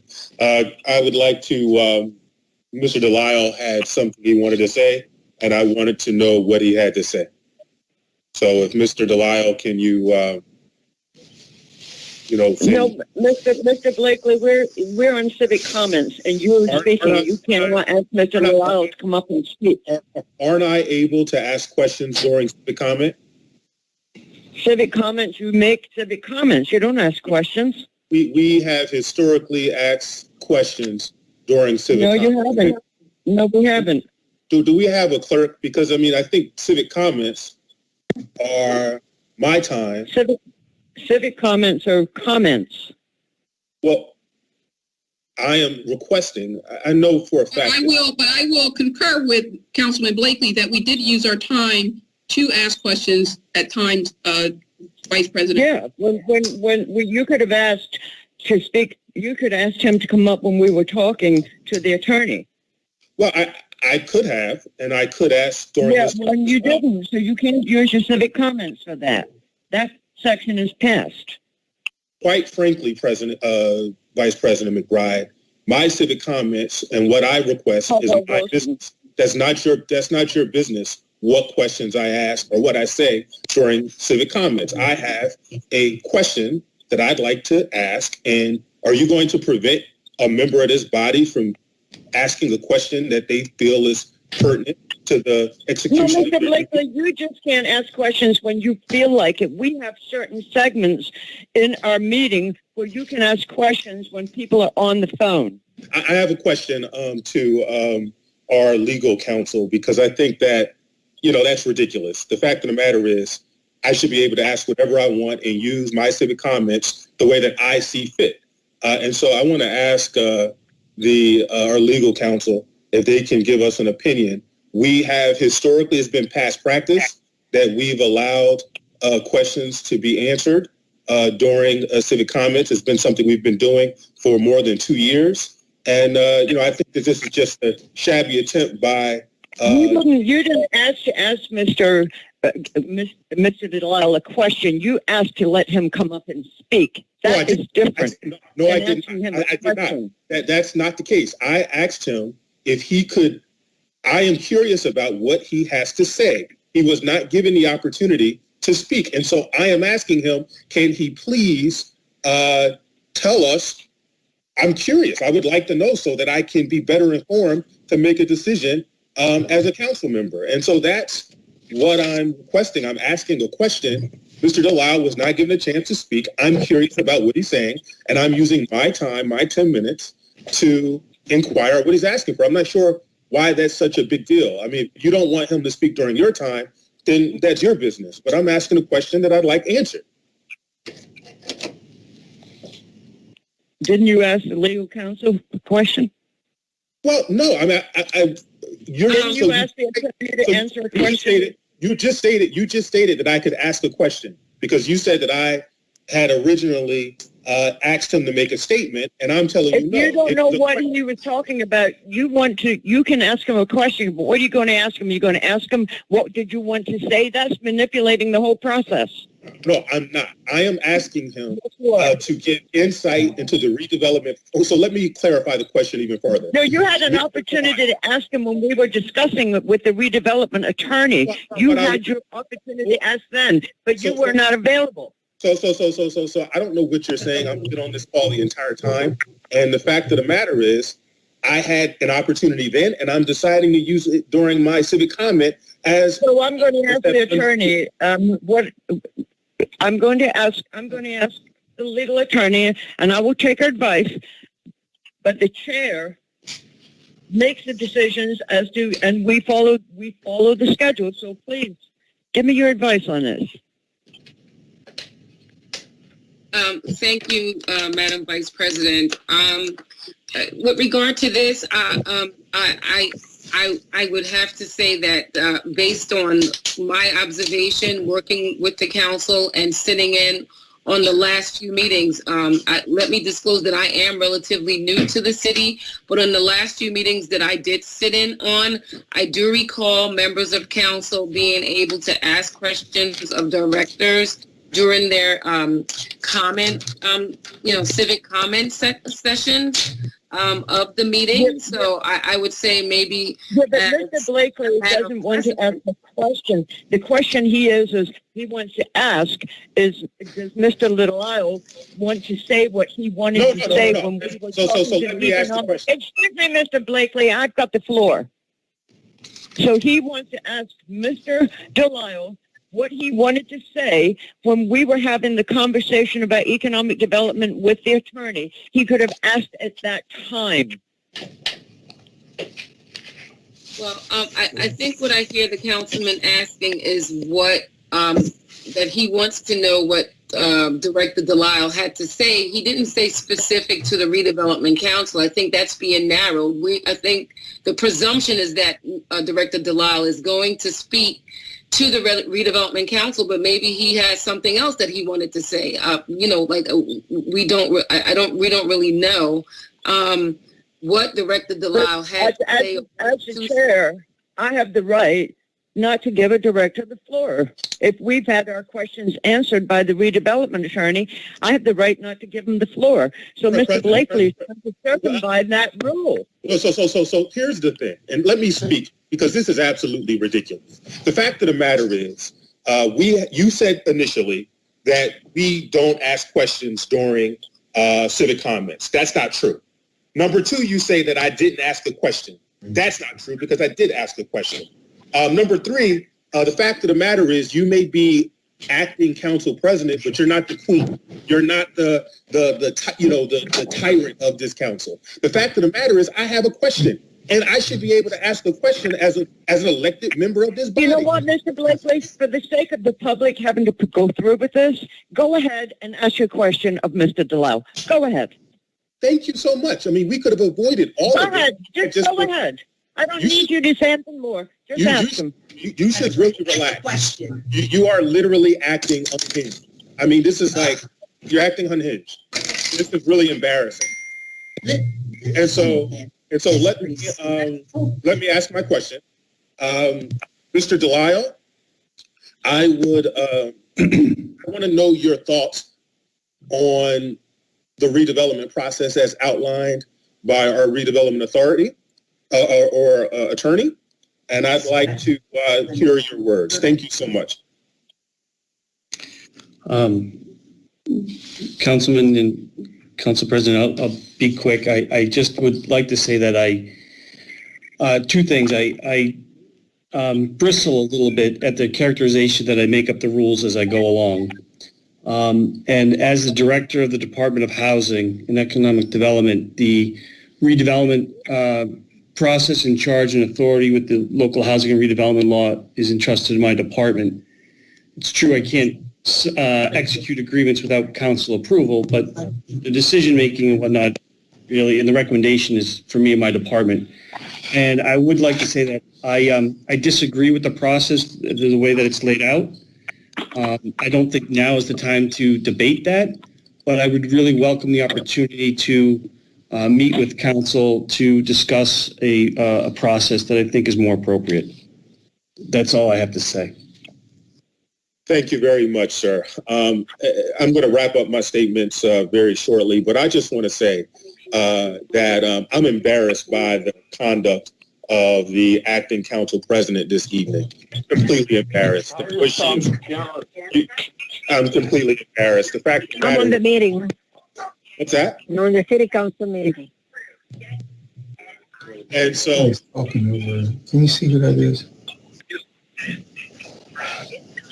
we should be allowing the open exchange. I think often we are so focused on the letter of the law and not the spirit of the law.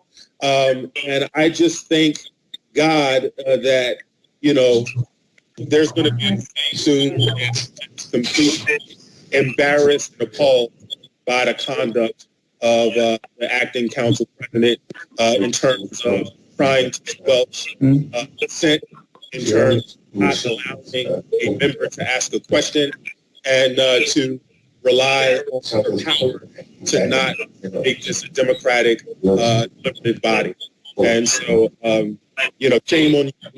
And I really hope that as we embark on this new fiscal year, that, you know, we put aside some of the petty machinations that occurred over the last 2 years, and that we work in a collaborative manner, and that we allow people to speak and ask questions and not rely on, you know, your parliamentary power to not make this the democratic body that it should be. I really want to go certain places. I can get really petty and really nasty, particularly as it relates to my colleague in the North Ward. But I'm going to take the high road, and I'm going to say shame on you. Thank you. Thank you, Councilman. Mr. Harrison? Mr. Harrison? First, I'd like to agree with Mr. Blakely during our public comment. We were able to ask the directors for questions. Secondly, this Saturday, NIA, illegal dumping, they're having a billboard reveal. Saturday, 11 a.m. At Prospect and Stuyvesant, 11 a.m. Sunday, Operation Rebuild Trenton at 27 East Paul Street between 12:30 and 2:30. We're doing a community cleanup. And next, I would like to say my prayers go out to the Starkey family.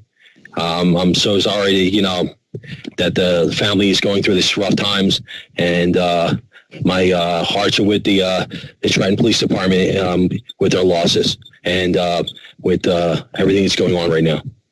Thank you. Thank you, Councilman. Councilman Michelle? Nothing at this time, thank you.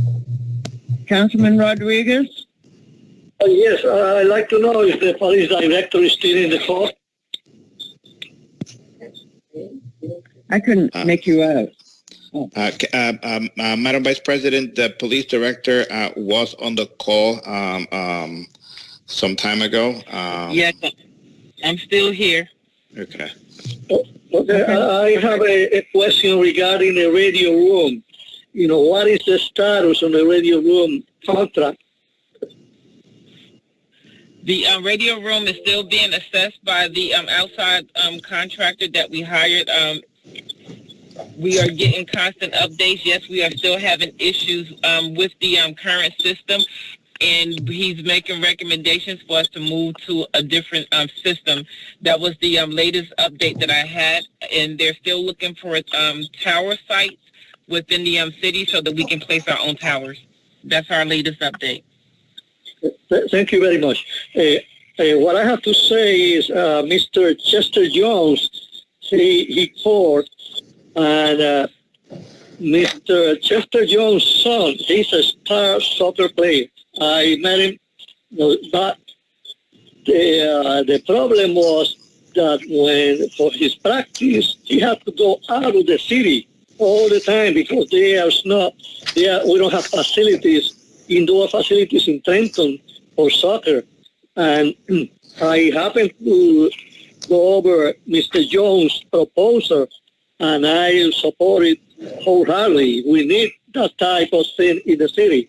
I advise Mr. Jones to get with the North Ward Councilwoman, Honorable Marsh Carver, because that's her ward. But I believe that in council we should support that proposal. It will be very good for our kids. We need it. We have a soccer is right now the number one sport in Trenton, but there are no facilities to practice it.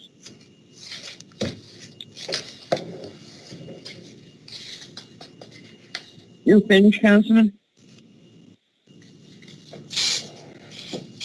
Mr. Rodriguez, are you finished? Yes. Oh, thank you. Ms. Vaughn? Yes, I just want to say quickly that I support and I would be very much interested to review collectively Mr. Jones's plan, and that's that's a part of redevelopment as well, making sure we have adequate recreation and cultural and programming in the city. So if he can add to that landscape, yeah, absolutely. So hopefully we can set up a meeting and get discussions going and get the whole council to review. I just wanted to touch on a couple of items considering the storm and some of the challenges that when we have a crisis in a city and we are confronted with a storm like we just had, it highlights a lot of our weaknesses, and and it also gives us an opportunity to do things better. So when we look at I want to get an understanding from Maria Richardson where we are in the shade tree department and getting adequate tools and resources out on the ground, quicker to be able to preempt, the storm. It seems like our preparedness is always reactive and not proactive. I'm looking around my ward. We have a lot of trees here in the West Ward. And I only see one crew, one bucket truck. So can Maria Richardson give me a status on where we are and beefing up the shade tree department so that we have one bucket truck? My pleasure. It is usually up to council to approve our budgets. So I submit my budget with the personnel that I need. But I was requested to remove some lines from the budget. So unfortunately, I haven't been able to recruit all the personnel that I need. We are in the process of writing our budget for the upcoming year. I will include again the personnel that I need and the machinery that we need in response to your concern about the storm. Yes, it is reactive because we really cannot anticipate how many trees we are going to have falling during a storm. However, we have 5 different crews throughout the city. I think that my personnel did an amazing job cleaning up the streets the first day. And of course, now we are in the process of removing branches from all over the places. But even the first day, the same day of the storm, we removed all the trees that were blocking the streets and that were on top of properties. Yes, I am looking forward to I will say in defense. Well, I'm not trying to point fingers or anything, but I will say that when your plan was introduced, I didn't hear any comments from you that you were short of a bucket truck or that you haven't taken inventory, right? We just went through the docket, and you have something on the docket right now that speaks to developing a plan to remove dead trees, right? So a lot of this stuff was not placed in your budget. This is my first time hearing about it, in all fairness, Director Richardson. So all I'm saying here this evening, I was not aware that there's only one crew in the Department of Shade Tree and one crew and one bucket truck to service the whole entire city. in moving forward, I will be including and making sure that you are aware of those lines within the budget. And yes, I would love to have the support of the council members in recruiting and building the shade tree units because we need it. Because I want to make sure, because I'm getting feedback from, of course, our residents, your constituents, my constituents, that we can't service them at the level that they would deserve and expect. For the amount of taxes that we're paying, we should have an additional bucket truck. One bucket truck can't service the entire Trenton, right? You can't be on the west side and leave and not have anything on the south side or the east side. So and absolutely, you are totally correct. And that was money that was approved in our capital budget. That line was approved in the capital budget. We are in the process of acquiring quotes from different vendors. So you are going to see a new bucket truck in the docket very soon. Yes, I totally know that you have been getting complaints about the fact that we haven't been able to remove the dead ash tree. But like I explained earlier, those technically needs to be done during the fall and the winter, because if not, we might be taking the risk of spreading the disease all over the city in places where we still don't have it. So I need to follow my technical expertise in that sense. I appreciate you, Mr. Director Richardson. I'm just want to just put on the record that the council's here to support any department in the city. If you need resources and you have to reprioritize, then a budget should be ongoing, right? If there's, I really appreciate that. Yeah, and as we saw today on our docket, the business administrator is reallocating or moving funds, transferring from another department to another to facilitate, the unanticipated, so to speak. So you can't anticipate a storm and the impact, but there is the Farmer's Almanac. But nonetheless, we have to be better prepared, better resourced, very tooled. And the council cannot be, you can't point at the council and say, and I'm not directing this at you, to say, oh, the council is not providing us the funding in order for the departments to provide, a resource to departments in order for them to provide services. We're here for you. You just got to let us know. I don't hear any of the directors saying. I will certainly, I'm sorry. I don't hear any of the directors. And you will see it in the future. Yeah, but I mean, even if we can't do it, but I still would want the directors to come to the council and say, I only have one bucket truck. And storm season is approaching, and I want another bucket truck. I mean, that doesn't take a lot. We need to know, and we didn't know. The other thing that I wanted to bring up is Wally Onateri on the line, because I'm getting a lot of complaints around the city about the sanitation department and not being able to pick up trash on a regular basis. Is Mr. Onateri on the line?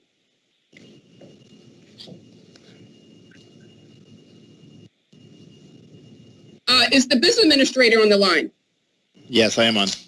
Mr. Cruz, I'm getting a lot of complaints across the city, and you can walk around the city and see that garbage is not being collected. I'm getting a lot of calls from, my neighbors, my constituents, saying, Ms. Vaughn, my garbage wasn't picked up today. So, and that's the issue. Is there a resource problem in the Public Works Department and solid waste? Well, normally in the summer, okay, there's Mr. Welly. Go ahead, Welly. Yes, I'm trying to unmute myself. I'm sorry for the delay. Yes, Councilwoman Vaughn, I heard what you said. Normally, during the summer, we always have the problem of injury with our staff. And again, you mentioned to get equipment that we want. Sometimes when we put in our equipment request, it's being pulled out before it gets to the council, before it gets to the floor for people to vote on it.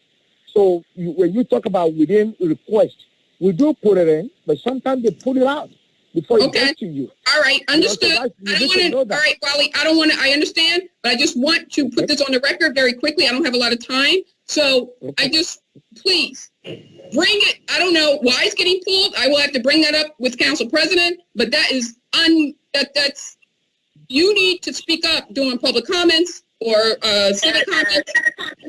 I need to know if you're under-resourced and you need equipment, you need a truck, and I don't, where's the summer help? Have you employed seasonal employees? There's a lot of folks who need jobs. So I don't understand. If you know that every summer you're going to have a resource issue with injury, with folks being out, you should have your seasonal employees there. I don't understand why that's not happening. That could go a long way in a lot of respects in the city, considering the challenges we have with youth and young men not having jobs, not having opportunity. They could be in the solid waste department filling the gap, right? That's correct, and that is happening. We hired 7 guys. The same day, 3 of them quit. So it's not like the personnel or the administration is not giving us. We do get them, but as they come, they realize how hard the job is. And some of them, because they're seasonal, we don't have no benefit for them or what we have for them. They just quit. Sometimes they go to the store and they never come out, so we have to move on. Okay, understood. Well, I'm just letting you know that a lot of residents are not happy. Their garbage is not getting picked up. It's being left out on the curb, and they're putting it out, too early. It stays there all day long, and it's not a good look for the city. The other last thing that I wanted to bring up was is the police director on, Director Coley. I would be remiss if not to give Director Coley an opportunity to address this council today. Considering there's a lot of chatter in the city about the 22 murders where we're at now. And we just want to know, if you can, Ms. Coley, give us progress on status of the investigations of the shootings. Are there any suspects? Have there been any arrests?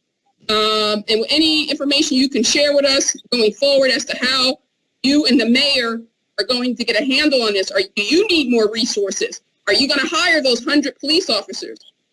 What other teams are you putting in place to address or try to remediate this issue?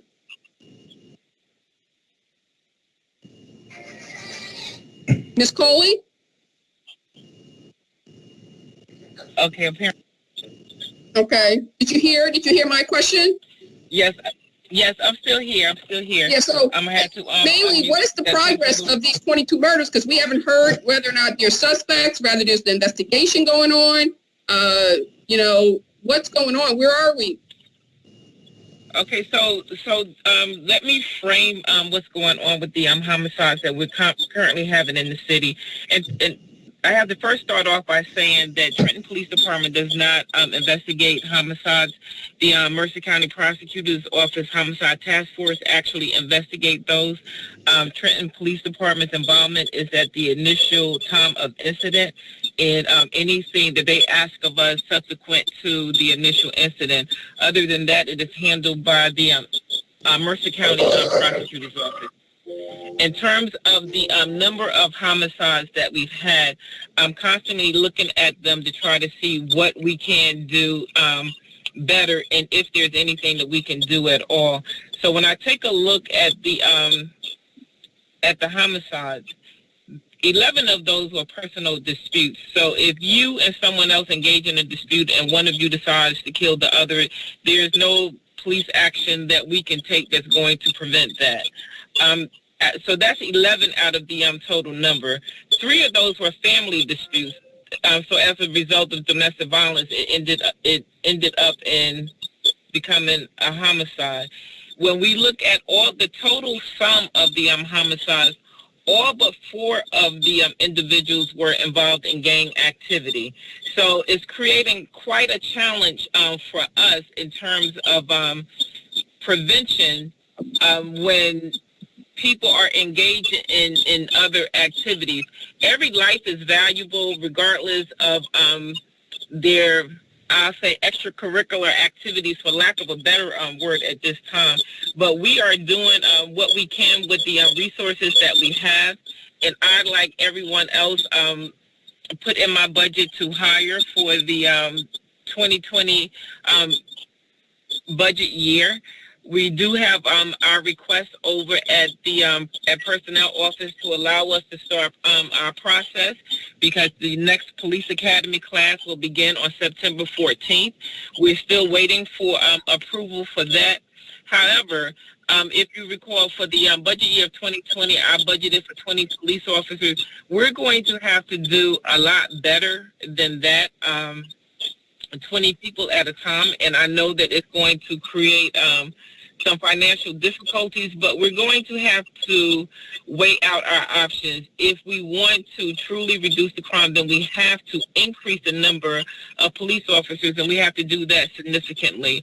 And I say that because over the year of 2019, I hired a total of 27 new officers. And at the same time that I hired those 27, 12 of those left within the first month and went to other agencies. I had 15 people retire. And so by the time it was all said and done, I was actually, instead of being ahead, I was actually -1. And so by hiring 20 officers at this point, and with the number of people that are eligible for retirement this year, and people that have signaled that they will be retiring this year, we're going to be in a further deficit in terms of personnel than we already are. So we have to start looking at hiring at least 40 to 50 officers at a time. We're looking at a residency requirement. The chief of staff and I have talked ad nauseum about that, and as recently as today, he sent me a bill that is being proposed that requires residency for police officers. So we're going to see how that plays out, and if we can gain some traction with that here in the city of Trenton. But that is what's going on with our homicides. We're going to continue to police, but I think it's significant to know that here we are in the first week of August, and when people get discouraged and they say, well, what are the Trenton police officers doing? We are doing everything that we can with the resources that we have. So far this year, we've made over 20. We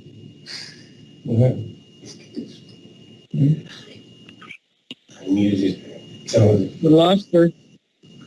Apparently, I was muted. I guess so. As I was saying, so far this year, we've made over 2,284 arrests.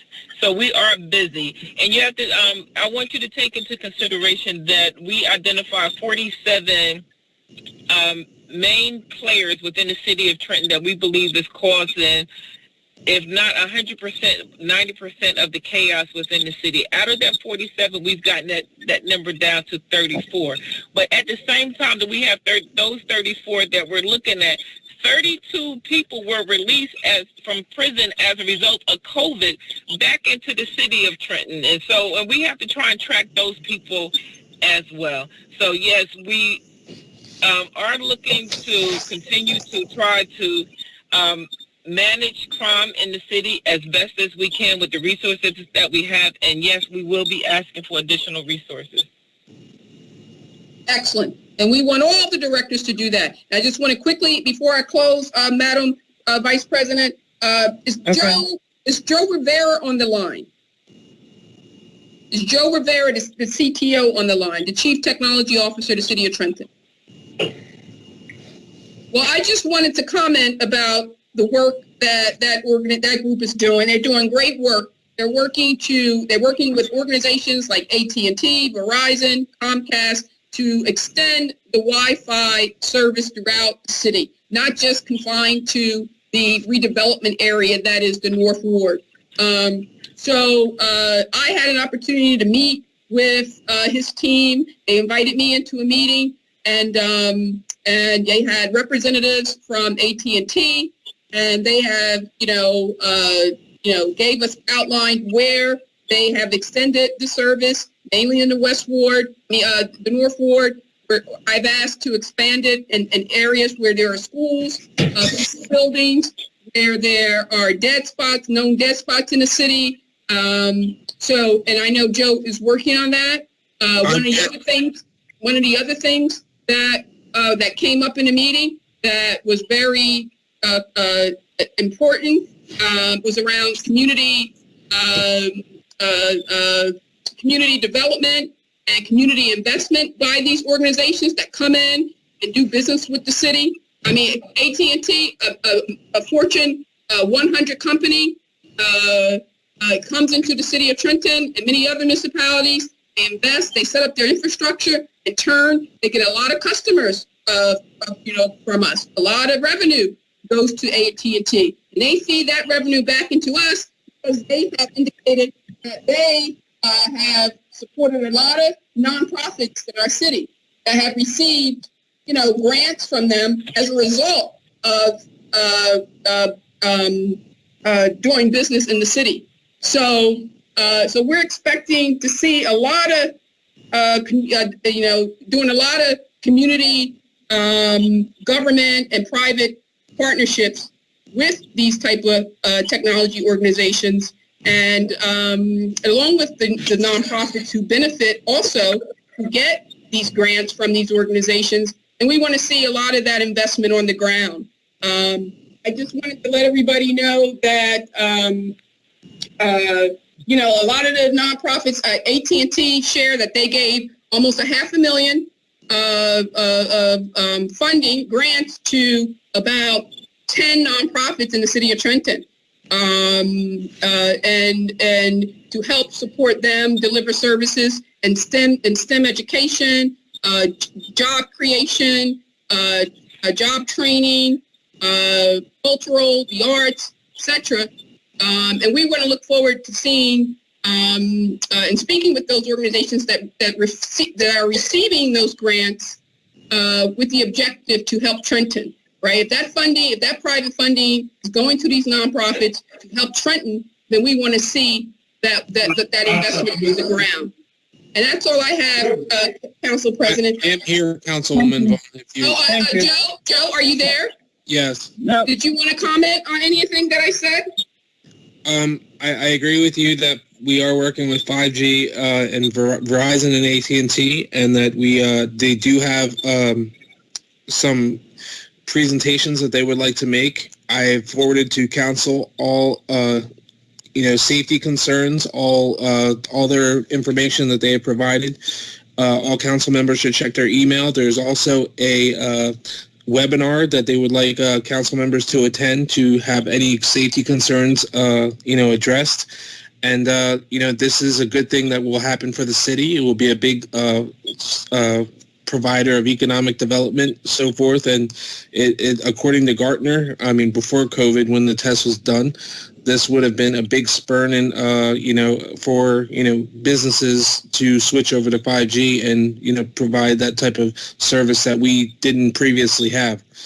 Now, them coming into Trenton obviously is something that the city council will have to vote upon for yes. But I would like all the council members to know that if we do not vote for 5G, if we do not look and get all our questions answered, FCC regulations do say that they can do this without us, and we get no money as opposed to getting some money that we obviously need. So I would like to, all council members, please reach out if you have any questions. I will be more than happy to answer. And check your emails for all the information, and we can have a discussion and set up a time for you to meet as well with the Verizon and AT&T reps. Yep, I just want to say in closing, Council, just one minute. I just want to say in closing. Councilwoman Hare, we got to go. Okay, very good. Okay, so I just want to say I want to thank the public for being very patient. It was a very, very long meeting. I also want to put a word out to Mr. Cruz, because I've been asking for years for the city to sit down with PSC&G and have them do an inventory of their equipment, because some of their posts get split. They wind them, they tie them up with metal, and they don't replace posts. They have all kinds of very old equipment, and that's why a lot of these outages happen.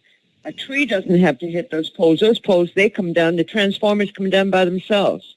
So I'm reaching out to you, Mr. Cruz, to set up a meeting with PSG&G to see what we can do to upgrade some of their poles and their equipment in the city of Trenton. Mr. Jones, Chester Jones, it's an amazing proposal that you gave to us, and I think that myself and Councilman Rodriguez and Councilwoman Vaughn would love to sit down with you and Maria and go over your program and see what the city can do. The city is kind of strapped for cash right now, but we need to look into the future to see what we can do. So we'll be in touch with you. And I also want to thank Mr. Barry for stepping up to the plate and being our acting clerk while we were trying to hire a new clerk. We'll have a new clerk. We'll be starting on the 28th. 28th is Mr. Barry's last day. So I just want to thank him very much for being very helpful to myself and council president and this council. And I just want to say good night to everybody and thank you again for attending the meeting. Thank you. Good night. Thank you. Mr. President, I just want to say to Mr. Eric Berry, best of luck. It's been a pleasure working with you. Extremely professional and always there when we needed to reach out to you. So I appreciate all of your work and best of luck in your future. Yes, thank you very much, Mr. Clerk. Thank you. So now we need a motion to close the meeting. Motion to adjourn. So move. Second. All in favor? Aye. Okay, thank you, everybody. Good night. Good night.